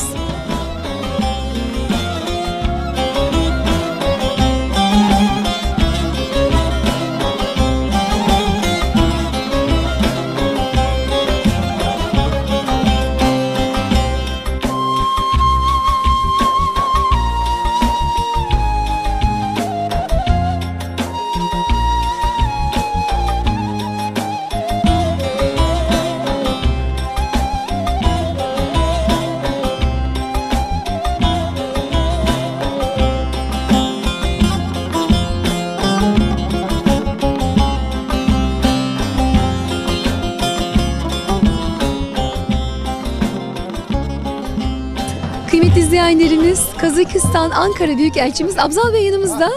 Hemen kültür adına tabii ki öğreneceklerimiz var ama öncelikle hoş geldiniz diyoruz kendisine. Hoş geldiniz efendim. Hoş bulduk. Teşekkür ederim. Nasılsınız, iyisiniz sayın? Büyükelçim. Şimdi Orhaneli soracağız size, kültürü soracağız ama öncelikle Kazakistan'dan bize ne getirdiniz gönlünüzden efendim, onu öğreneceğiz. Kültür adına tabii.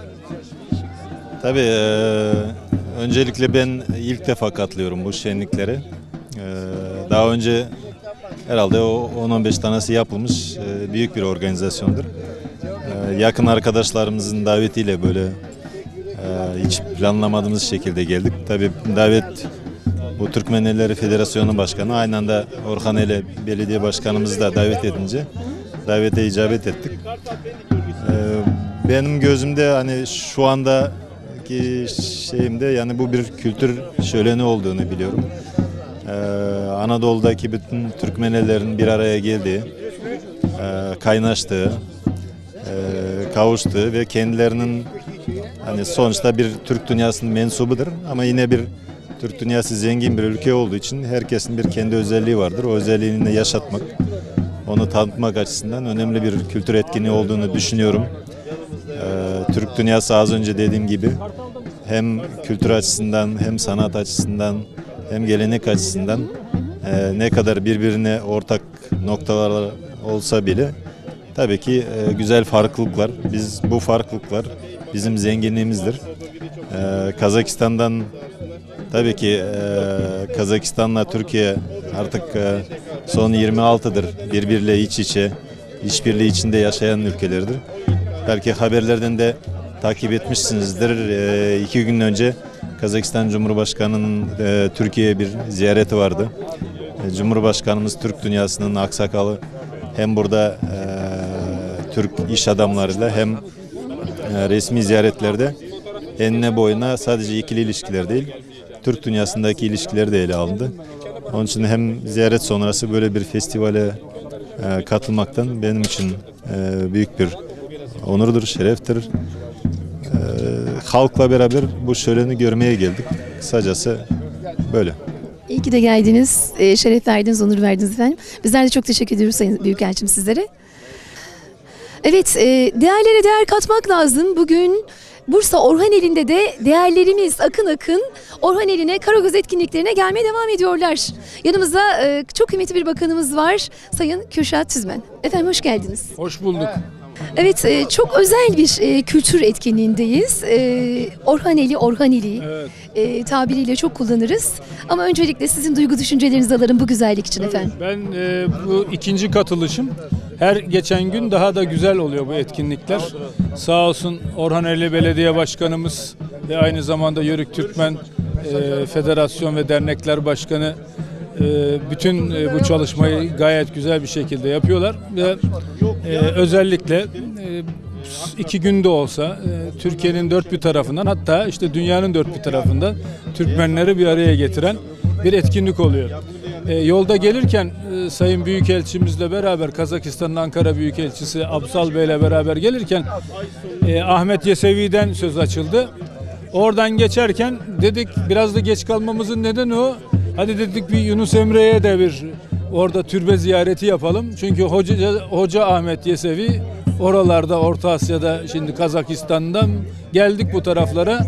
Türkistan'dan, Ankara'nın biraz ilerisinde Sivrihisar'dan önce Yunus Emre'nin türbesi, öğrencisinin türbesi ve aynı şeyler, aynı öğretiler, aynı felsefe.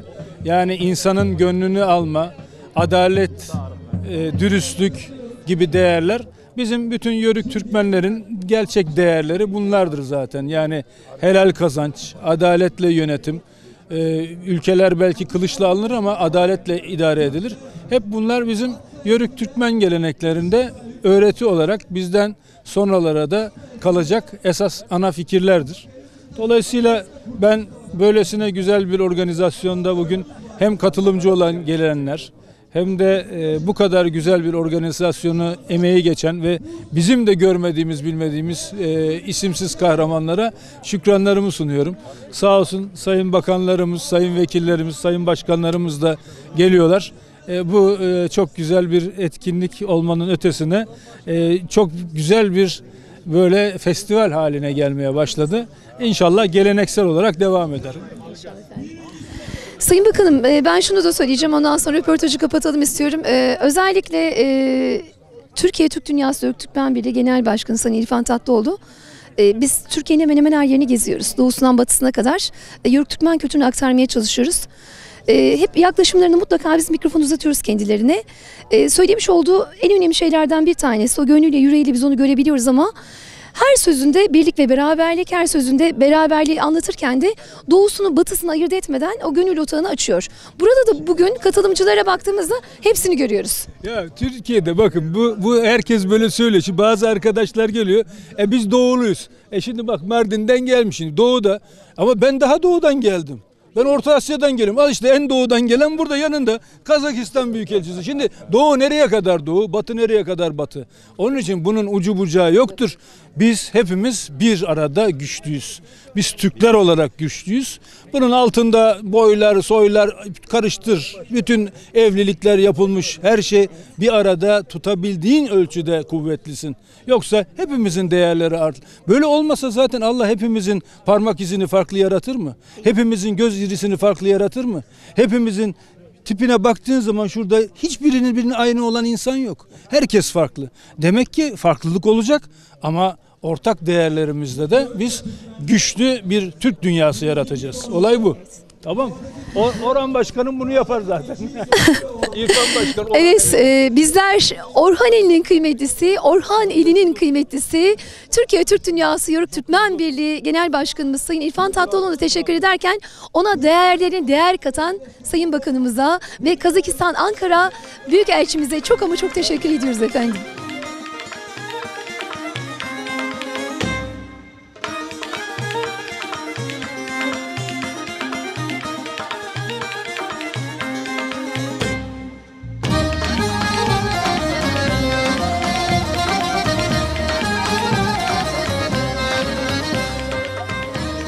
Evet, Yeşil Bursa adlı okçuluk grubunun gösterisini izliyoruz efendim. Kızlarımızla tabii ki kadınımız, kızımız budur bizim alın yazımız diyoruz ve meydanlardayız efendim. Haydi bakalım.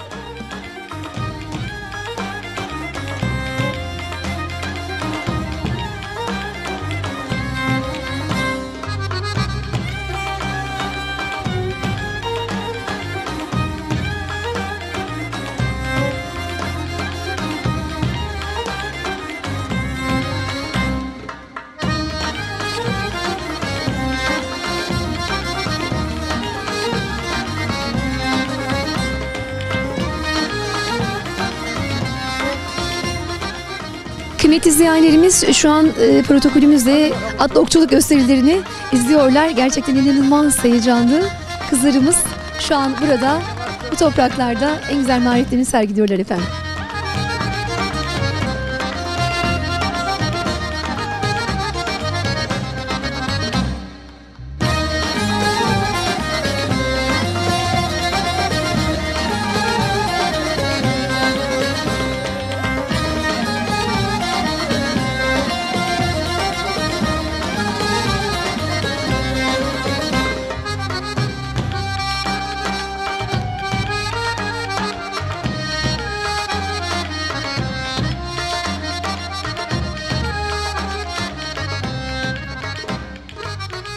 Evet, şimdilerde kültürü taşıyanlarımız, kadınlarımız var, kızlarımız var. Biraz önce gösterilerini izledik. Bursa Okçuluk grubu değil mi efendim? Evet. Duygu düşüncelerinizi almadan önce sizi tanıyalım efendim. Ben Gamze, 18 yaşındayım. Bursalıyım. Kaç yıldır okçuluk sporuyla uğraşıyorsunuz? Bizim doğduğumuzdan beri atımız vardı zaten. 10 yaşında rahvan at yarışlarına başladım. 2 yıldır da atlı okçuluk yapıyorum. Evet. Bugün Orhan elinde o güzel gösteriyi tam böyle 12'den derler ya vurdunuz. Bu sporu tavsiye eder misiniz gençlerimize, kızlarımıza efendim? Tabii ki de tavsiye ederim. Yani toplumda bir algı var kızlar yapamaz diye. Yani bence kızların giremeyeceği yer yoktur. Hani o oku atarken ki his, yani bunu tattıktan sonra zaten bir daha bırakamayacaklar. O yüzden herkes denemeli. Şimdi biraz önce ata gidip böyle o kadar güzel sevdin ki İrfan Tatlıoğlu'nun kızı yanımızda. Senin duygu ve düşüncelerini alalım. Yani Gündüz benim atım, yani aynı zamanda... Senin atın mı bu at? Aynı zamanda da benim ona karşı da onun bana karşı da çok hisleri var. Yani ben babamdan da duymuştum. At çok hisli bir hayvandır. Mesela bir kere bana bir hikaye anlatmıştı. İçinden Gündüz'ün beni sevmesi geçiriyordu ama Gündüz de bunu hisleriyle anladı ve babama böyle sırnaştı. Yani çok hisli bir hayvandır diye düşünüyorum. Kaç yaşından beri atın var? Yani Gündüz geleli 2 sene oldu. 2 sene oldu. Yani ben 11 yaşındayım. 9 yaşında Gündüz geldi. O günden beridir Gündüz'e biniyorum. Evet. Çok rahat binebiliyor musun? Evet, çok rahat biniyorum. Hem hayvanla oluyorum. Hem de yani kendime güveniyorum. Ata da güveniyorum. Ay canımsın benim. Ay, biz de sana güveniyoruz. Yolun açık olsun. Gündüz'ün sahibi yanımızda. O geceyi bile aydınlatacak yaşta aslında. Şimdi binicisine mikrofon uzatacağız. Bursa Atlı Okçuluk grubundan. Efendim merhaba. Tanıyabilir miyiz sizi? Tabii, ben Melike Özpınar. Yeşil Bursa Atlı Okçuluk Kulübü'nden geliyorum. 2 yıldır atlı okçuluk yapıyorum. Onun öncesinde rahvan at yarışlarına katıldım. Evet. Burayı nasıl buldunuz bugün? Burası çok şenlik alanı, yani bir yandan geleneksel okçuluk, yaya okçuluğu olsun, atlı okçuluğu olsun, çadırlar olsun, gerçekten tam bir geleneksel havası var. Neden ses çıkardı sence? Yani genelde böyle hiç alışık değil, yani böyle şeylere, böyle okçuluk şeylerine hiç alışık değil. O yüzden böyle bazen kişneyebiliyor. Genelde hiç kişnemez. Sevmek lazım değil mi? Her şey sevgili oluyor. O zaman bu işi sevmek lazım, hayvanları sevmek lazım. İşte bu atlara da böyle küçük yaşta binmek lazım ki onun uzmanı olasınız değil mi? Evet. O zaman şöyle bir sevelim atı beraber.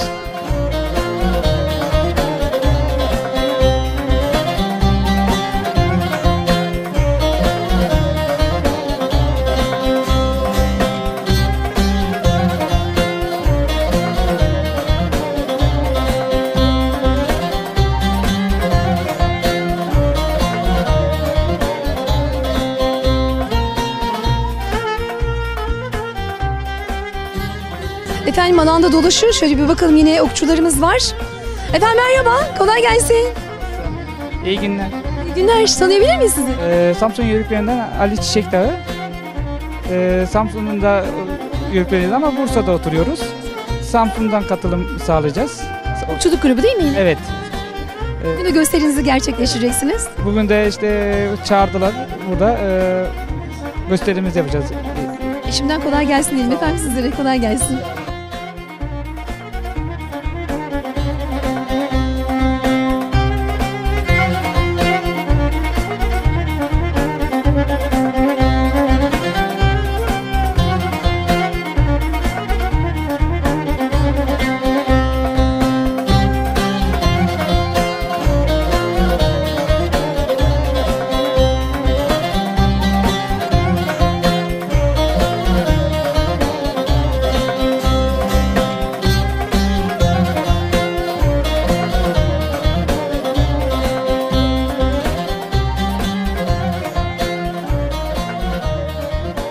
Evet, şimdi Türkiye Türk Dünyası Yörük Türkmen Birliği Genel Başkanı ve Orhaneli Belediye Başkanımız Sayın İrfan Tatlıoğlu'nun ok atışını tam 12'den izledik efendim.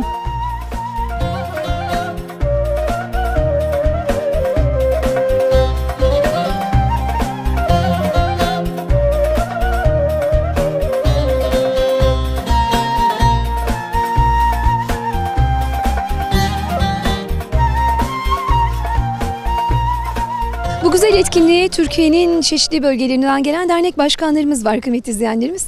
Hemen bir hoş geldiniz diyoruz. Efendim merhaba, hoş geldiniz. Hoş buldum efendim. Nereden geldik efendim? İzmir Menderes Olağanüstü Yörükler Derneği Başkanı Muharrem İlmaz. İzmir'den katılıyoruz. Bura İbrahim Tatlı'nın şenliğine katılmak için geliyoruz. Hoş geldiniz diyoruz tekrar, sağ olun. Teşekkür ederim. Çok teşekkürler. Evet başkanım, sizi tanıyalım efendim.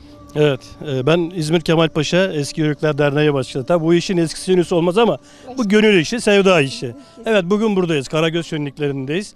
Her zaman da olacağız inşallah yani. Tabii ki dernekler, federasyonlar İzmir diyerek gelmişlerdi buraya.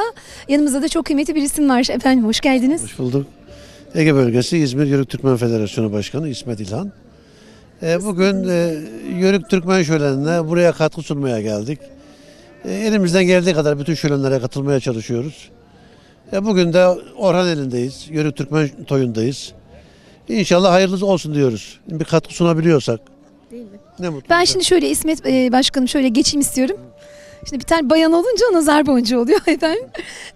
Siz tanıyabilir miyiz? Evet, ben Buca Belenbaşı köyünden Hatice İlhan. Sizlere destek vermek amacıyla buradayız. Yörük Türkmen derneklerine. Şimdi ben bir şey soracağım. Tabii ki biz kadınlar özgür yaşıyoruz. Kültürümüzü takip etmek adına her yere gidiyoruz ama bizim yiğitlerimiz var her zaman yanımızda olan, bizlere destek veren. Evlilik çok meşakkatli. Buraya eşinizle mi geldiniz? Evet, aynen. Eşim, kardeşimle, evet. Her zaman destek verir misin gittiğiniz etkinliklerde? Evet, her zaman evet veriyoruz. Kaç yaşında evlendiniz? Şimdi böyle biraz deleceğim ben de bunu. Ben 20 biraz bir şifre aldım da o yüzden. Duyuma göre. 20 yaşında evlendim ben. Hem kaçarak çok sevdik birbirimizi. Kaçarak evlendik. Evet. Şu an evlilik devam ediyor. Torba, torun falan var mı? Var, 3 tane torunum var, ellerinizden öperler. Şimdi kaçarak evlendiler. Birbirlerini sevdiler. Şimdi sevdiceğine bir türkü de evlensin istiyoruz biz aslında. Tabii. Olur mu? Oo, sesi de güzelmiş. Şöyle o zaman bir dinleyelim bakalım. İçinden ne gelirse. Söğüdün yaprağı dal arasında, güzeli severler barasında, barasında. 3-5 güzel bir araya gelmişler. Benim sevdiceğim yok arasında, yok arasında. Benim sevdiceğim yok arasında, yok arasında. Bu da sizin güzel sevdiceğinize gitsin. Nereden? İzmir'den, Orhaneli'den tüm sevenlere gitsin efendim. Teşekkür ediyoruz. Sağ olsunlar.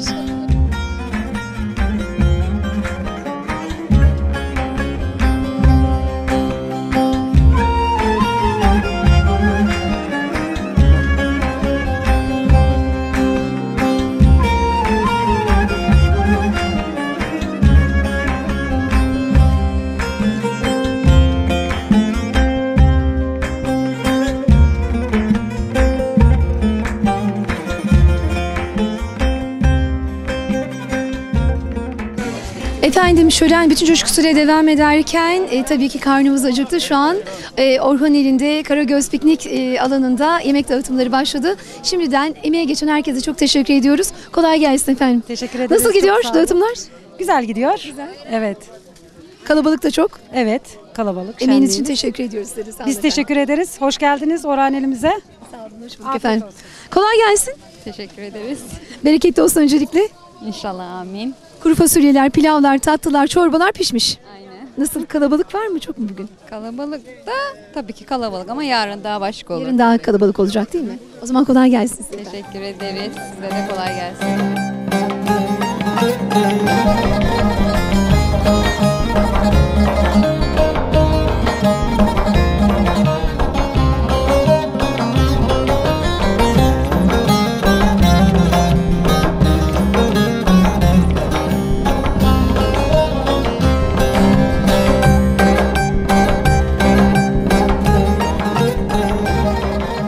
Sevgili izleyenlerimiz, Karagöz Kültür Festivali'nde birazdan eşeğe odun sarma yarışmamız başlayacak.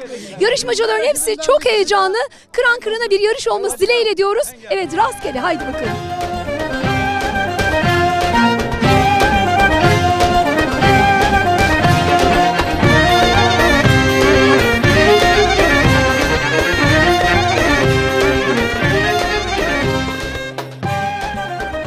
Sevgili izleyenlerimiz, eşeğe odun sarma yarışmasının tekniği var. Gördüğünüz üzere ağaçlar sağ ve soluna eşeğin dayatıldı. Ona göre de odunlar sarılacak.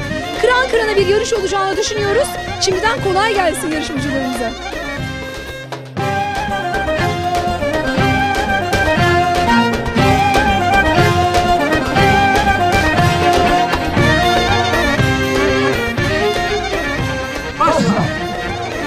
Evet, kıran kırana bir yarışma başladı. Eşeğe odun sarma yarışması. Bir tarafımızda İzmir grubu, bir tarafta Çeki Karakeçili yörükleri var efendim. Destek tam gaz devam ediyor.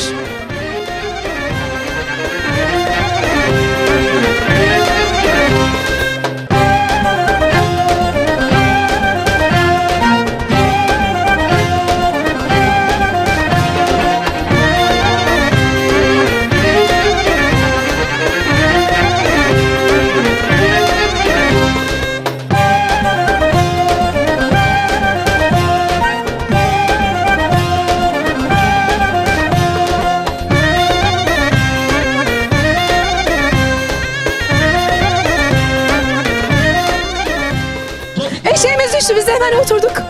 Duygu düşüncelerini alabilir miyiz? Evet Galip abi. Ya eşek Duygu düşünce... dayanamadı, yük fazla geldi. Yük fazla geldi, eşek dayanamadı. Fazla sardınız herhalde o zaman. O zaman biz birinci oluyoruz herhalde, değil mi? O zaman siz de artık ev sahibisiniz. İzmirliler birinci olsun. Orhanel Çekköy'ü birinci oldu, tamam. Yarışma birincimiz Federasyon Başkanımız İsmet İlhan. Duygu düşüncelerinizi alalım efendim. Vallahi çocukluğumda çok sardım ben. Herhalde ondandır. Sanki geçen yılda siz almıştınız birinciliği. Evet. Odun sarma yarışmasını kimseye bırakmıyoruz. Ne diyelim o zaman, şimdiden birinciliğiniz hayırlı olsun başkanım. Sağ olun.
Kültürün, birlik ve beraberliğin en güzel karesini bugün kıymetli izleyenlerimiz Orhaneli'nde Karagöz Kültür Şenliklerinde izliyorsunuz.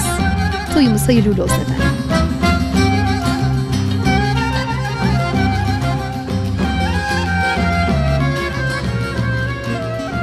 Kültürün hizmetkarı olmak zordur kıymetli izleyenlerimiz. Bugün de birbirinden kıymetli sanatçılarımız burada Karagöz etkinliklerinde yer alacaklar. Onlardan bir tanesi de Sayın Hocamız, kıymetlimiz. Aslında türküdaşımız diyoruz ona biz. Sayın Tahsin Duru. Hoş geldiniz efendim. Hoş bulduk. Merhabalar. Merhaba. Yine heybenizi türkü doldurup geldiniz. Evet. Biz de o türküleri kültür olarak aktarmaya çalışacağız. Özellikle bugünle ilgili duygu düşüncelerinizi alalım Sayın Hocam. Daha da önce geçtiğimiz yıllarda da geldik buraya. Geçen yılda geldik. Daha önceki yıllarda da geldik. Artık şölen yerleri bizim evimiz gibi. Sanki oraya gittiğimiz zaman hiçbir yer farklı değil. Aynı havayı, aynı kültürü teneffüs ediyoruz, hissediyoruz. İşte buraya bu yılda geldik. Biraz sonra sahne alacağız. Güzel yani, insanlarımızla, aynı kültürün insanlarıyla buluşmak, türkülerle buluşmak çok da güzel. Hele bir de sağlıklıysak Gerisi Değil mi? kendiliğinden geliyor yani. Kesinlikle. O zaman biz türküdaşımıza bu türkü yolculuğunda teşekkür ediyoruz. Orhaneli'de türkülerle baş başa bırakıyoruz efendim sizi.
Kıymetli izleyenlerimiz, kültür diyoruz, kültürle doluyoruz.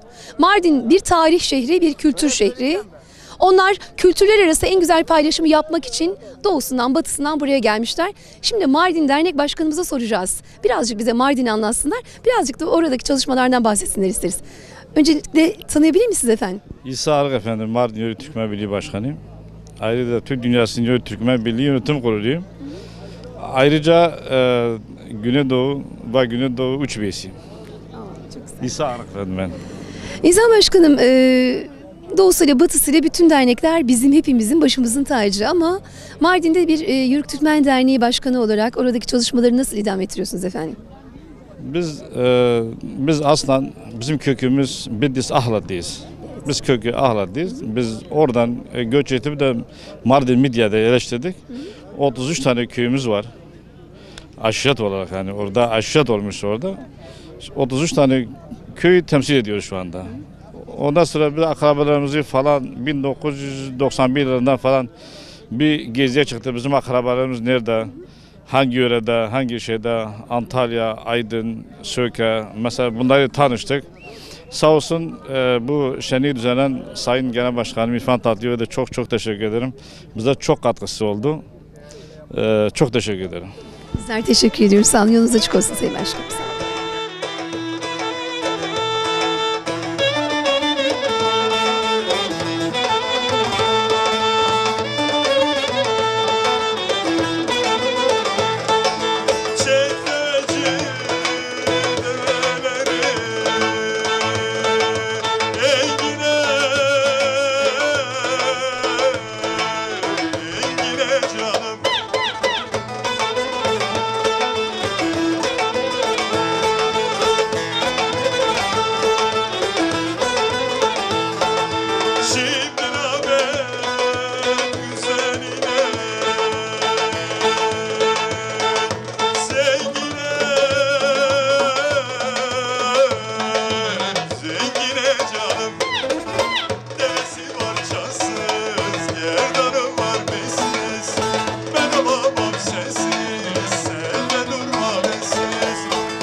duyulur mu duyulur mu?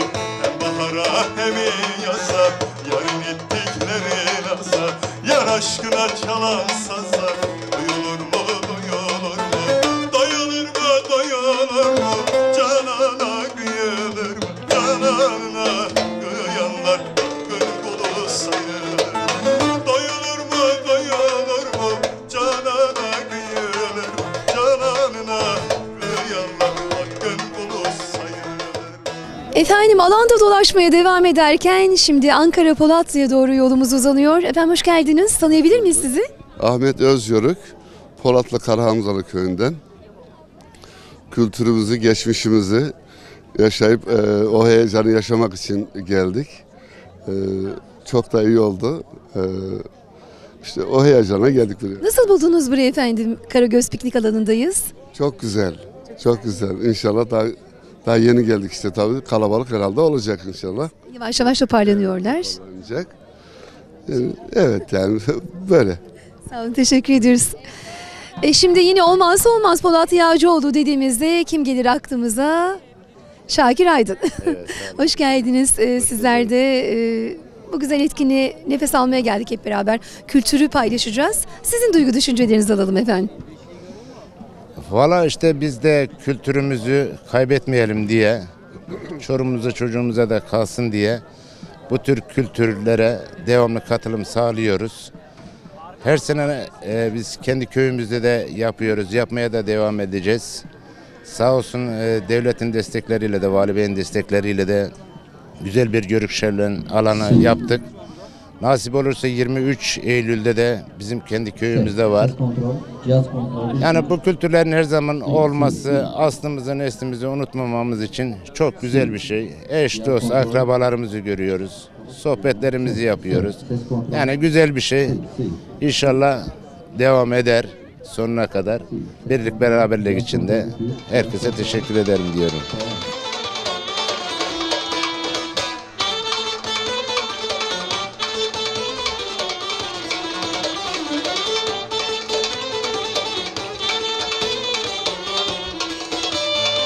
Cemile'min gezdiği dağlar meşeni limanı, Cemile'min gezdiği dağlar meşeni limanım.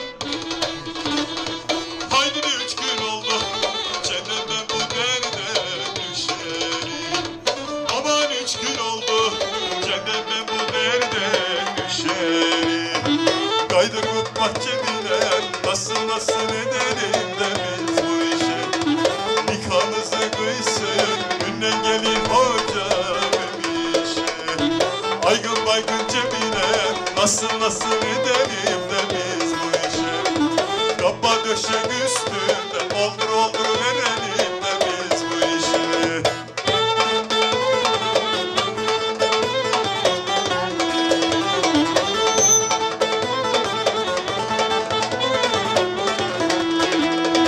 Cemile kız ne gezersin hayatta, Cemile kız ne gezersin hayatta. Basmada fistan, parlakta potin ayakta. Basmada fistan, parlakta potin ayakta. Aygın baygın Cemile, nasıl edelim de biz bu işi. Kapa döşek üstünde, oldur verelim de biz bu işi. Baygın baygın Cemile, nasıl edelim de biz bu işi. Nikahımızı kıysın, yarın gelin hoca demiş.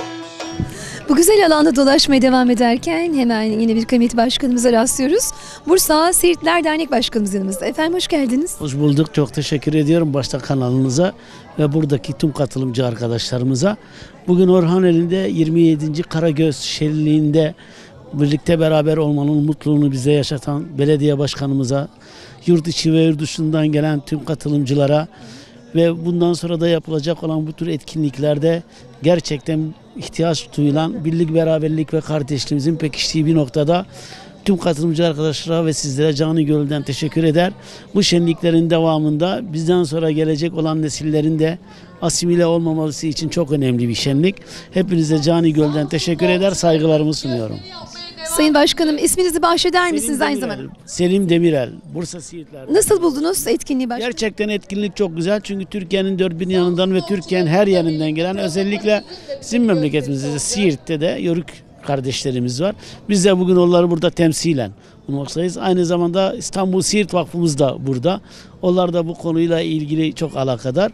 Biz onun için de bu şenliklerin gerçekten başta belediye başkanımıza ve sizlere çok çok teşekkür ediyoruz.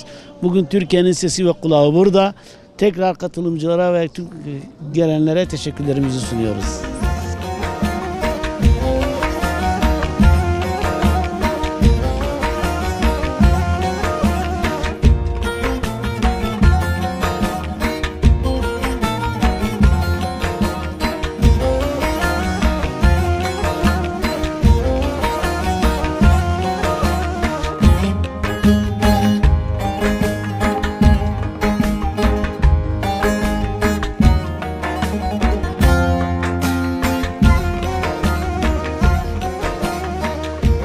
Türkmen kültüründe olmazsa olmazımızdır keçilerimiz, davarlarımız. Şimdi keçi sağma yarışması başladı.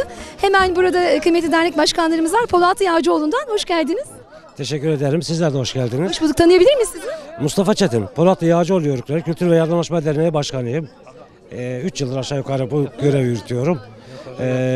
Daha önce Kültür Kervanı bizim zaten sürekli şölenlerimizin çekimini yapan ekibimiz. Sizlere de ayrıca teşekkür ediyorum bu konuda.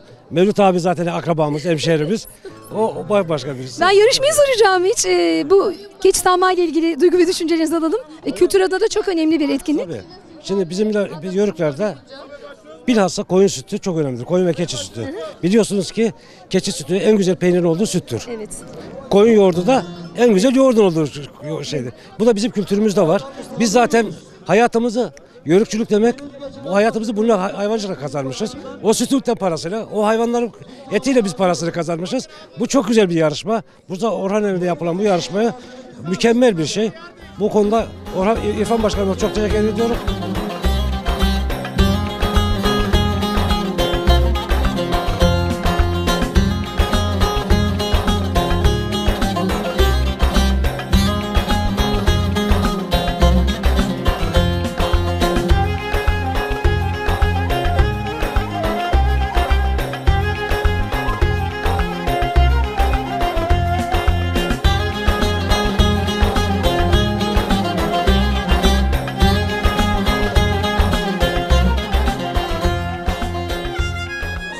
Evet, kolay gelsin.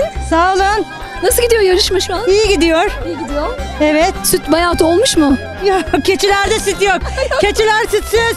İyi besledik diyorlardı ama. Yok, keçiler sütsüz.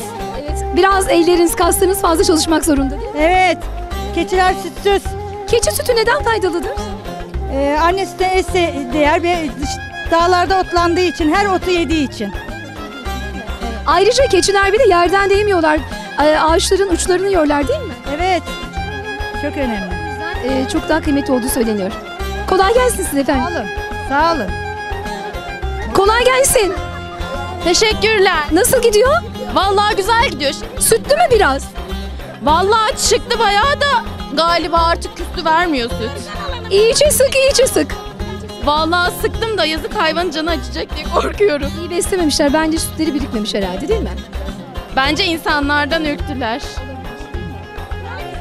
Kolay gelsin bakalım. Bereketli olsun. Teşekkürler sağ ol.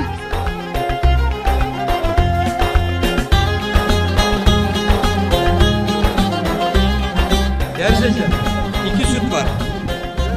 Birinde bayağı kıl dökülmüş. Birinde kıl bir dek var. Birinde 5-10 kadar var. Biz kılı biliriz. Söylemediniz ki ama biz çok sağ İçinde suyu da biliriz. Açık su girmiş. Yaptınız beni. Hemen su kattılar. Vallahi birisi geldi üstümden su döktü. Ben helalimle alnımın teriyle yaptım. Herkes de gördü vallahi. Yörük adam hileyi yemez. Su katmacılardan su katılmaz. Bacımızı birinci, öbür bacımızı ikinci yapıyoruz. Birinci olan bacımız. Çok teşekkür ediyorum. Sındırgı Ağacı Bedir Yörükler Derneği Başkanı Fatma Oya Kocataş'ım. dediği gibi yani süte su katılmaz, hille olur. Evet. Balıkesir Biz Gazi anlamaz, ve Dirhalların akıyla sadık. dokunduğu yerden gelen dernek başkanımız birinci. Konya Yörük Derneği'nin Yörük Bey kızıyım ben. Evet. Konya Derneğimizden gelen Evet. bacımız burada. Teslime Özkan. Biri birinci, biri ikinci. Alkışlıyoruz kendilerini.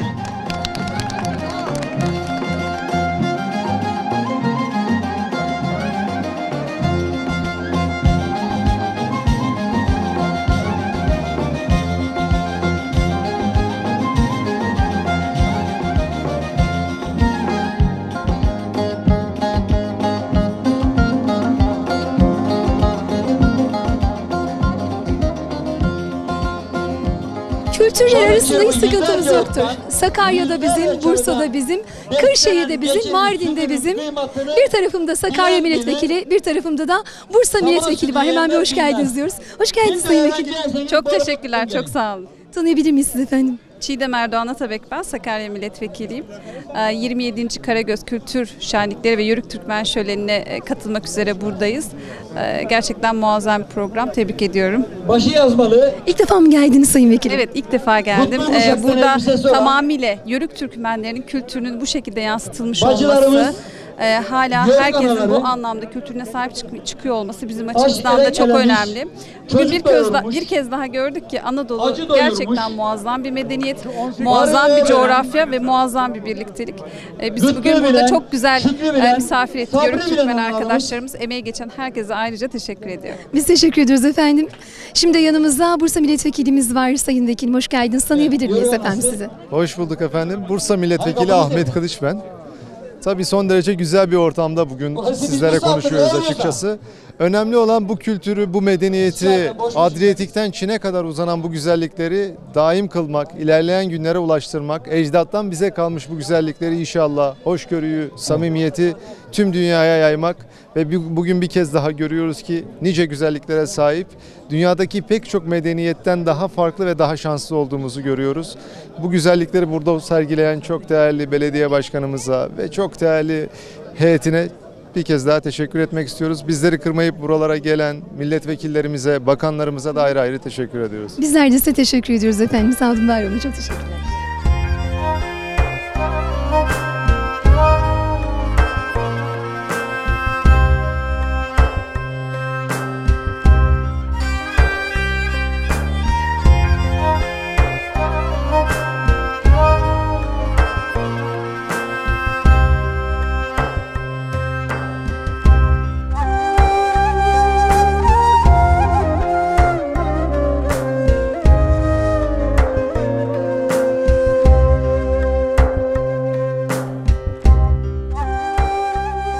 Kıymetli izleyenlerimiz, yarım elma gönül alma diyerek başlar bütün hediye merasimleri. Şimdi ise Karagöz Piknik Alanı'nda hediye merasimi başlıyor.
bütün coşkusuyla devam ederken geleneksel, çok geçmişe doğru gideceğiz. Kültür oyunlarımız, geleneksel oyunlarımız sergilenecek. Arkamda gördüğünüz üzere birazdan tahta araba yarışı gerçekleşecek efendim. Şimdiden yarışmacılara bol şanslar diliyoruz.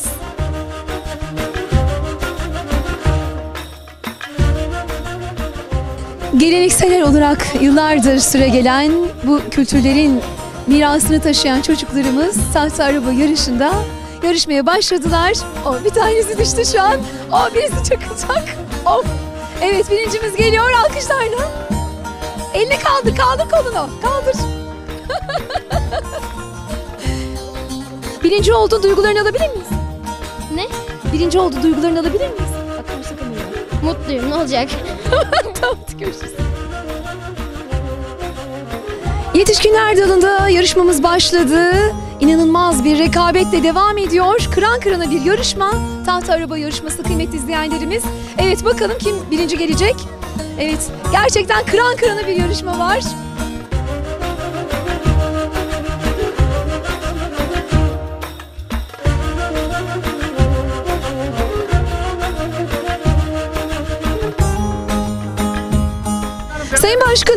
Sayın Başkanım yine Isparta'ya mı gönderdi kupayı? Efendim, her sene Isparta alıyor kupayı.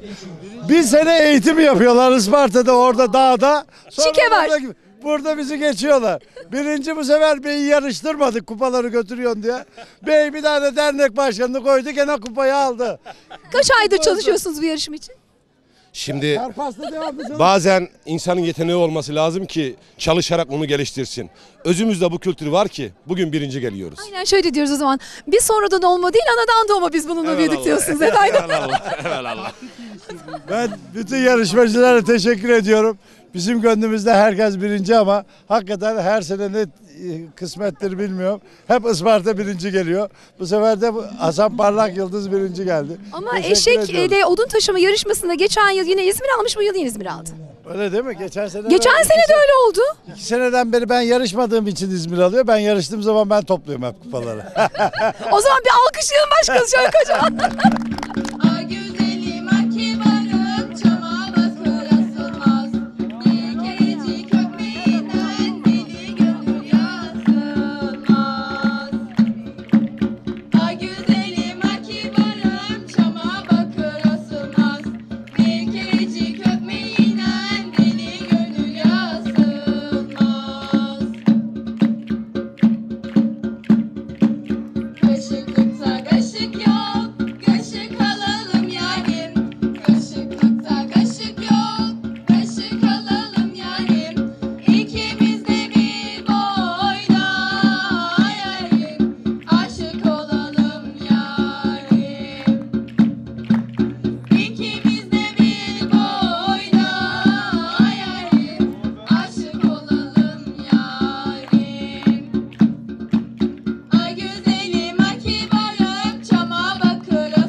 Alanda dolaşırken efendim gençlerimize rastladık, dinamik gençlerimize rastladık. Bakalım nereden gelmişler, neler söyleyecekler. Efendim merhaba, tanıyabilir miyiz sizi? Evet, merhabalar. Adım Yusuf Alfat. Türkiye Büyük Düşünen Gençlik Platformu Genel Başkanıyım. Bugün Türkiye'nin dört bir yanından platformumuzun üyeleriyle beraber 27.si düzenlenen Karagöz şenliklerine ve Yörük Türkmen Toyu'na katıldık. Güzel bir festival. Burada mutluyuz. Büyüklerimizin bize gösterdiği kültürel değerlerimizi biz de onların izinden giderek yaşatmaya çalışıyoruz. Evet. Özellikle platformun çalışmaları nasıl efendim? Neler yapıyorsunuz, neler yapacaksınız ya da yeni projeleriniz var mı? Bizim gençlik platformumuz Türkiye'nin 81 tane ayrı üniversitesinde, aynı zamanda Kıbrıs'ta ve Azerbaycan'da teşkilatlanan bir platform. Eğitim ve kültür üzerine çeşitli faaliyetler yapıyoruz. Genel anlamda Türkiye'nin birleştirici ve bütünleştirici hedeflerini göz önünde alarak buna uygun eğitim faaliyetlerinde bulunuyoruz, öyle söyleyeyim. Bunlar güzel. Bir kızımıza da soralım, öğrencimize soralım. Sizi tanıyabilir miyiz efendim? Adım Fatma İler. Ben de arkadaşlarla beraberim. Biz de Türkiye'nin dört bir yanından bu platforma, festivale katılıp onu şenlikleri biz de yaşamak için geldik. Hepimiz bu arkadaşlar ve diğer üyelerimizle birlikte Türkiye'nin çeşitli yerlerinde geleceğimiz için ve geçmişimizi yaşamak için bu festivalde bulunuyoruz ve çeşitli çalışmalar yapıyoruz. O şekilde. Aynen. Evet. Biz de ne diyoruz o zaman? Yolunuz açık olsun, başarılarınız daim olsun efendim. Teşekkür ediyoruz. Sağ olun.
Yörük ve Türkmen kültüründe olması gerekenler aslında bunlar kıymetli izleyenlerimiz. Yörük Türkmen kültüründe olmazsa olmazdır bunlar.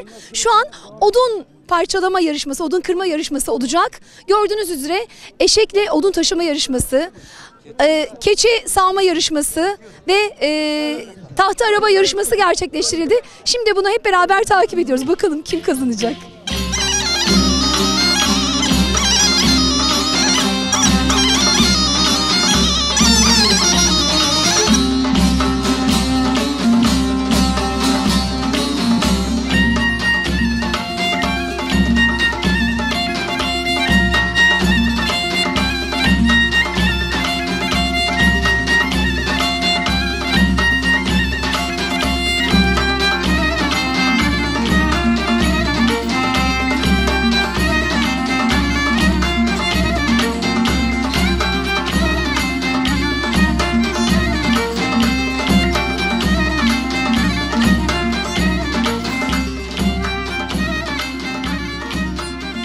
Orhaneli Belediye Başkan Yardımcımız yanımızda. Duygu düşüncelerini alacağız. Sayın Başkan buyurun. Evet, bu bizim daha önceden beri geleneğimiz biliyorsunuz. Eskiden beri köylerde bu şekilde odun kesilir ama bu odunlar bu şekilde değil. Aslında uzun şekilde kesilirdi, öyle bölünürdü. Şimdi motorlar çıkınca kısa kısa kesiliyor ama ortalarından bölünerek şey yapılıyor, odun yapılıyor. Daha basit oldu, daha evet. Eskiden daha zordu tabii ki. Baltayla eski özlem. Şu anda evet. Balta vardı, naçak vardı. En azından onu anlatıyor, baltalarla bölünüyor. İşte gelenek görenek devam ediyor aynısı. Soba olduğu sürece aynen bu işler devam ediyor. Onu da temsili olarak bugün Karagöz Kültür Etkinliklerinde sevgili izleyenlerimize sunuyoruz. Haydi bakalım şimdi rast gelsin, kolay gelsin diyoruz kıranlara da bizlerden.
Evet Sayın Başkanım, yürüyenlere de ödül verdiniz burada. Bunu bir öğrenebilir miyiz?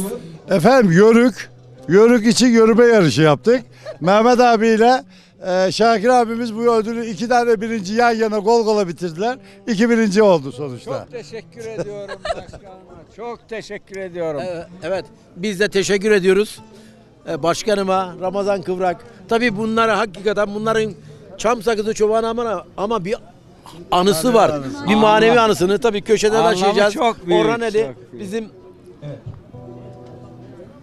alimlerin şehrine çok yakın olan bir ilçemiz. Onun için Orhaneli dediğimiz zaman Bursa'da çıkıyor. Bütün evliyalar Bursa'da. Şenliği hayırlı uğurlu olsun.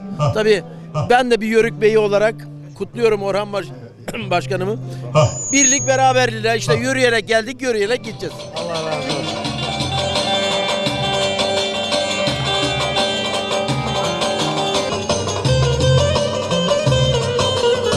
27. Karagöz Kültür Şenliklerinde gördüğünüz üzere Orhaneli Belediye Başkanımız İrfan Tatlıoğlu ve Türkiye'nin dört bir tarafından gelen misafirlerimizle beraber şölen alanında coşku dorukta.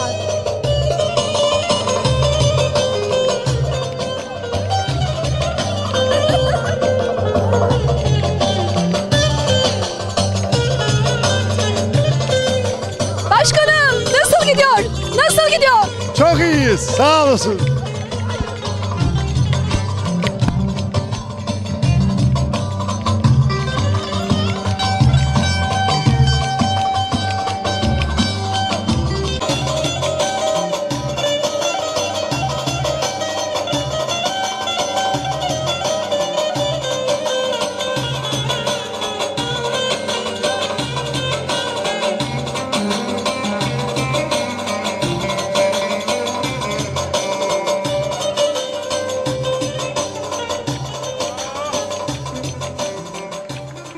Kıymetli izleyenlerimiz, Karagöz Kültür Festivali ve Yörük Türkmen Toyu etkinlikleri kapsamında bugün birbirinden kıymetli sanatçılarımız yer alacak. Onlardan bir tanesi de İsmail hocamız. Bağlamasıyla, sesiyle, sözüyle, sazıyla ama her şeyden önemlisi araştırmacı kimliğiyle ve derlemeci yanıyla çok özel bir isim. Evet, hoş geldiniz Sayın Hocam. Hoş bulduk. Siz de hoş geldiniz. Nasılsınız? Sağ olun, iyiyim. Sizler? Çok teşekkür ederiz. İlk defa mı geldiniz efendim? Buraya ilk defa geliyorum. Yani çeşitli yerlerde konserlere çıkıyoruz tabii ama buraya ilk defa geldim. Nasıl bir atmosfer? Birazdan sahne alacaksınız. Evet, valla gayet güzel. Yurdun dört bir tarafından gelen misafirler burada. Çok güzel bir kaynaşma ortamı. Evet, biraz. Biz sizi hemen hemen Türkiye'nin her yerinde görüyoruz. Yörük Türkmen toylarında, festivallerde, özellikle kültüre dair her yerde varsınız. Sizin bir de derlemeci yönünüz çok ağır basıyor. Ben birkaç eserinizi dinleme şansına nail oldum. Bununla ilgili neler söylemek istersiniz? Çünkü derlemeler inanılmaz kıymetli ve gün yüzüne çıkmamış çoğu eseri de şu an tüm türkü dostlarıyla paylaşıyorsunuz. Benim daha çok Emirdağ yöresinden derlemelerim var, rahmetli Halis Erenoğlu'dan. Günümüzde derleme tabii çok kıymetli çünkü artık kaynaklar yavaş yavaş yok oluyor ve bunlara ulaşmak çok zor. Artık belki de sonları temsil ediyoruz diyebiliriz. Bu kültür asla bitmez tabii ki ama dediğim gibi artık derleme olayı biraz daha eskisi gibi değil. Kaynaklar dediğim gibi göçüp gidiyorlar ya da ulaşılmıyor artık. Bu anlamda bu kültüre katkı sağlamaya çalışıyorum elimden geldiği kadar. Bunları aynı zamanda sazımla, sesimle icra etmeye çalışıyorum derlediğim türküleri. Özellikle şunu da ben merak ediyorum. Tabii ki işte haydi bugün benim canım sıkıldı. Bugün de ben gideyim ne bileyim Afyon'a gideyim, Emirdağ'a gideyim, Amasya'ya gideyim. Oradan da bir derleme yapayım diyerek herhalde yola çıkılmaz. Bunun bir altyapısı vardır. Bunun kaynaklarını nereden ediniyorsunuz efendim? Mutlaka birileri aracı oluyor sağ olsunlar. Tanıştırıyorlar. Bu çok önemli. Yani o kaynağa ulaşabilmek adına. Tabii hani bugün ben gideyim bir derleme yapayım diye olmuyor mutlaka. Beste de aynı şekilde mesela hani bugün bir beste yapayım diye değil. O ilham dediğimiz olay var ya, pencere açık içeri girecek diyor da o gelmek zorunda. Yani sağ olsunlar. Onlar da yani bu bizleri tanıştıran insanlar da en az bizim kadar bu kültüre hizmet etmiş oluyorlar diye düşünüyorum ben. Ayrıca bizleri buraya davet eden Orhaneli Belediye Başkanımız İrfan Tatlıoğlu'na çok teşekkür ediyorum. Yörük kültürüne sahip çıktığınız için, bu değerleri bizlere sunduğunuz için, o saklı değerleri o kültür heybesinin içerisinden doldurdu bizlere sunduğunuz için biz size çok teşekkür ediyoruz efendim. Ben teşekkür ederim. Her zaman bu kültüre hizmet etmeye devam edeceğiz sazımızla, sözümüzle. O zaman biz sizi fazla tutmayalım. Seyirciler bekler. Sizi sazınızla sözünüzle baş başa bırakalım. Orhaneli Kültür Şenliklerinde de Türklerinizle baş başa kalın efendim. Haydi bakalım. Sağ olun.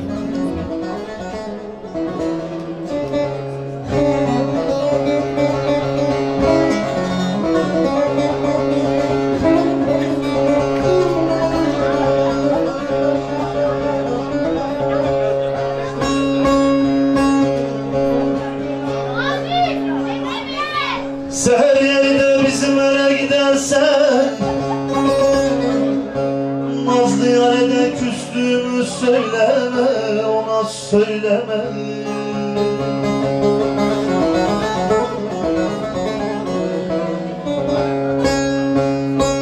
Ne hallara düştüğümü sorarsa, o yar beni sorarsa, sorarsa.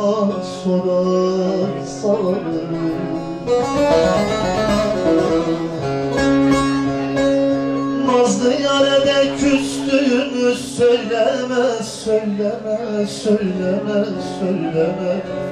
Ne hallara düştüğümü ona söyleme, yare söyleme.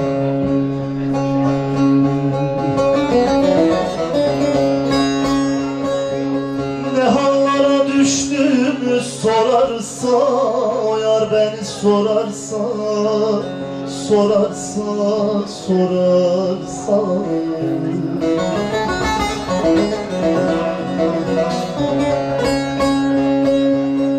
Deli de estiğimi söyleme.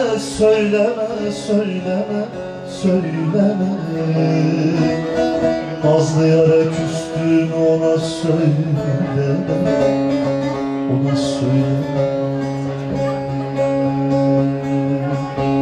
Emir dağı birbirine uladı, Emir dağı birbirine uladı. Altın yüzük parmağında dolanı, gelir dolanı.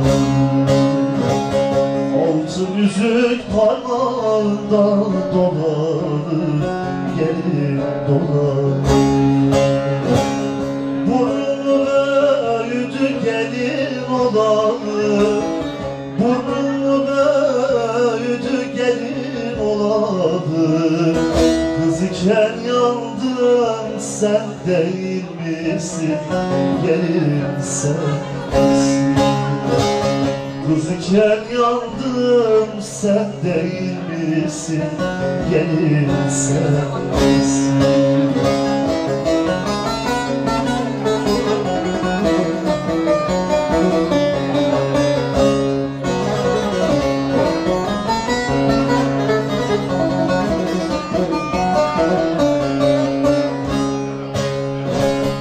Bilemedim yaylanızın yolunu, bilemedim yaylanızın yolunu.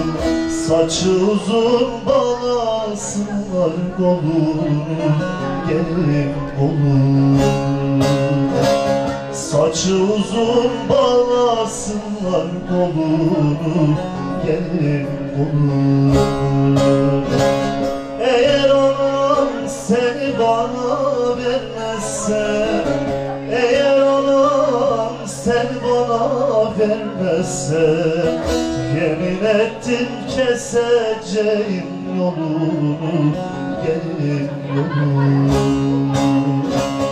Yemin ettim keseceğim yolunu, gelin yolunu. Efendim yanımızda bu kültür mirasını en iyi taşıyanlardan birisi var. Mehmet Çadıl.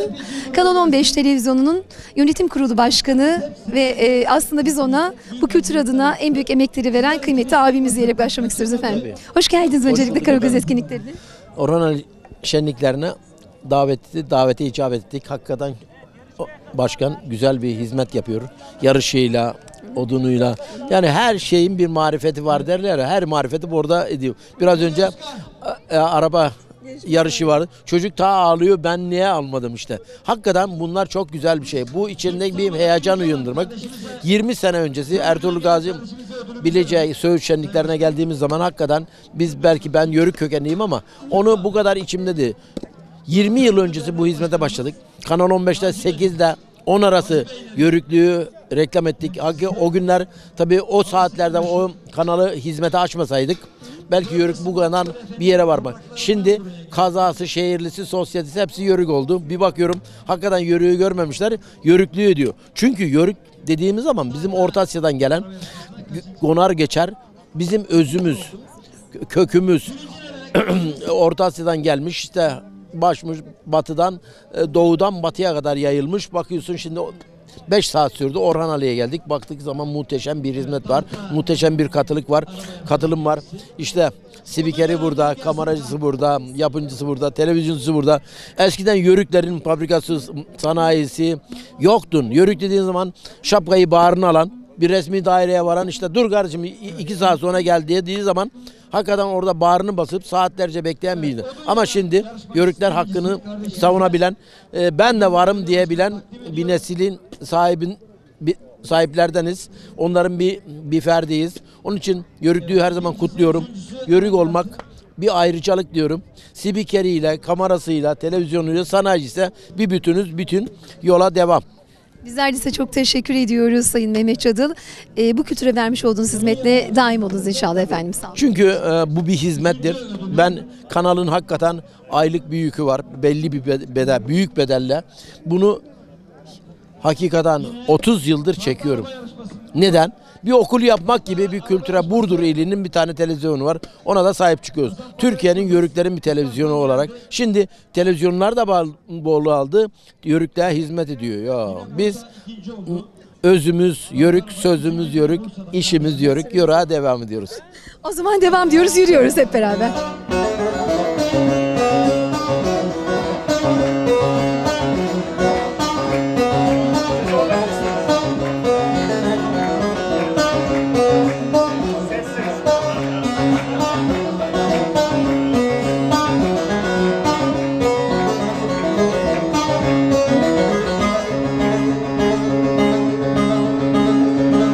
Yabandan gel kara gözlüm yabandan, gözlerim bir tane sevdim haydi.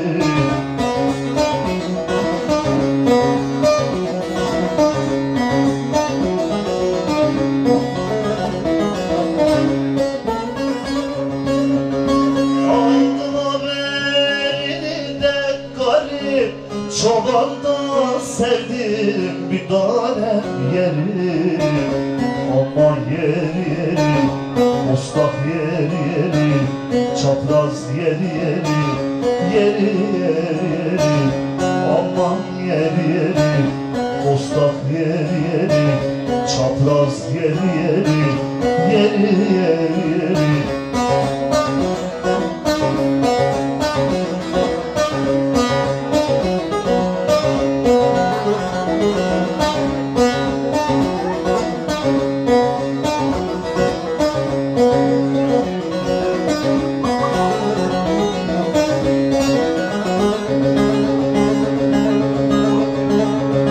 Kızpınar başında destin dondurur, gözleri bir tane sevdim haydi.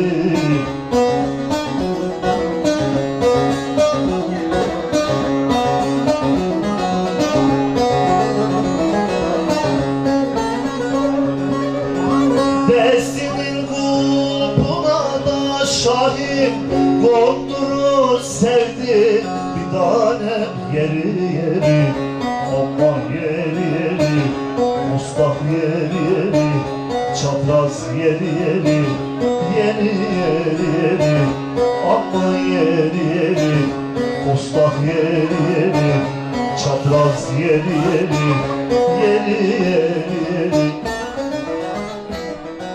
Kıymetli izleyenlerimiz 27. Karagöz Kültür Festivali ve Yörük Türkmen Toyu bütün coşkusuyla devam ederken bu güzel emeği sırtlanan ve bizlere sunan çok kıymetli bir isim var yanımızda. Türkiye Türk Dünyası Yörük Türkmen Birliği Genel Başkanı ve Orhaneli Belediye Başkanı Sayın İrfan Tatlıoğlu değerlendirme yapacak. Bakalım bugün neler yaşıyoruz, neler yaşayacağız. Sayın Başkanım hayırlı uğurlu olsun öncelikle. Efendim öncelikle sizlere çok teşekkür ediyoruz. Sizler bize her daim takip ediyorsunuz. Bizi bütün seyircilerimizle, izleyicilerimizle buluşturuyorsunuz. Mevlüt Bey'in şahsında tüm ekibini teşekkür ediyorum. Sağ olsunlar. Bugün Orhaneli'nin 27. Karagöz Kültür Şenliği'ni yapıyoruz. Bugün ikinci günü. Dün çelenk merasimiyle başladık, kortez yürüyüşüyle başladık, toplu sünnet merasimleri yaptık, mevlütlerimizi okuduk, mehter konserlerimizi yaptık.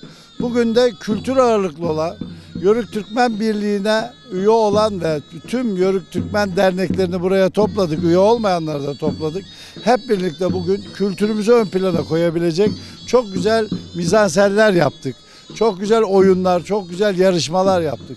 Doğrusu biraz da birbirimizi özlemiştik, birbirimize kavuştuk.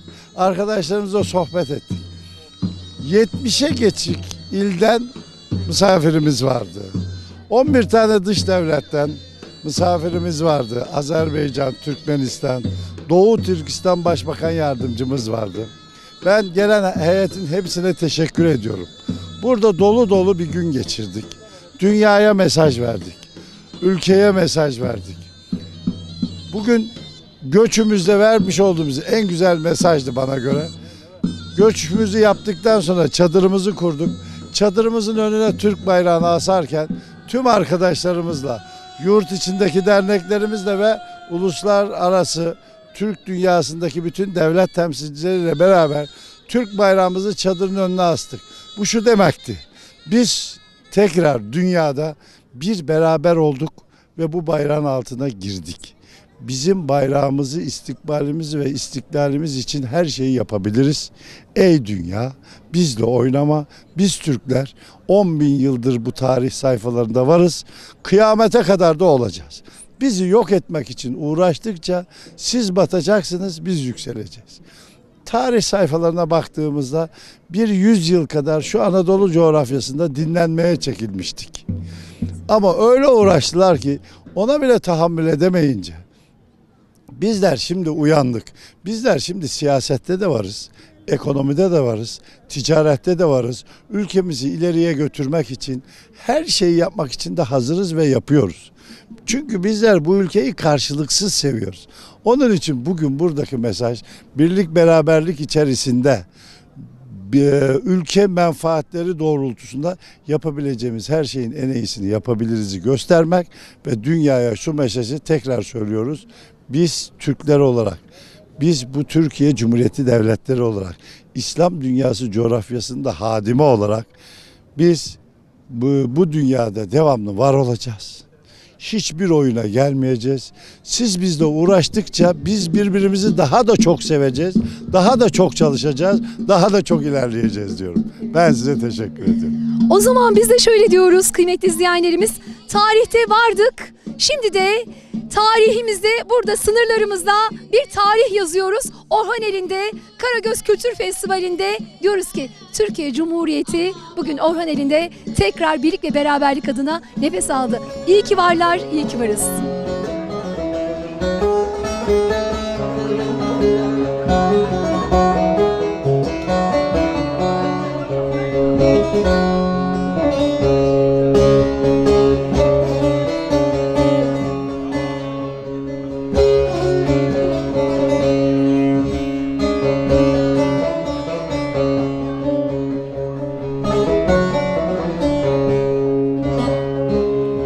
Bizim pencereler yele karşıdır.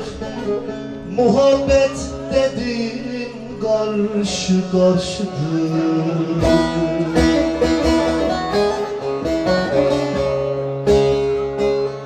Girebilsen bu sinemde neler var. Gülüp oynadığın ele karşıdır. Karşıdır, ele karşıdır.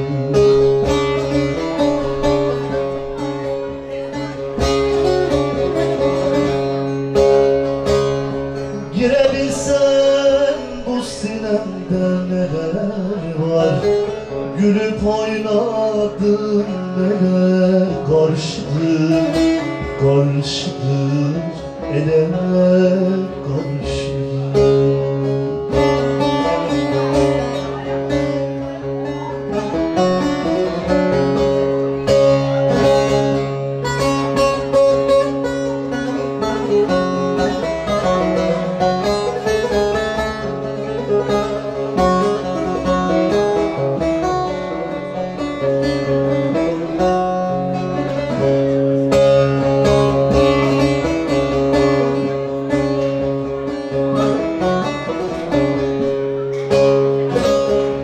Sabahın seheri günden ileri, ben kimi sevmişim senden ileri.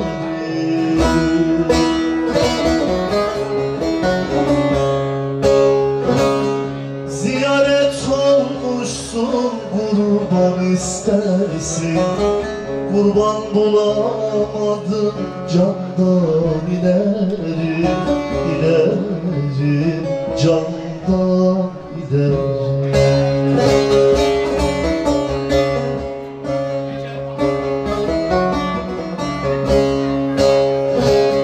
Ziyaret olmuşsun, kurban istersin, kurban bulamadım candan ileri, ileri, candan ileri.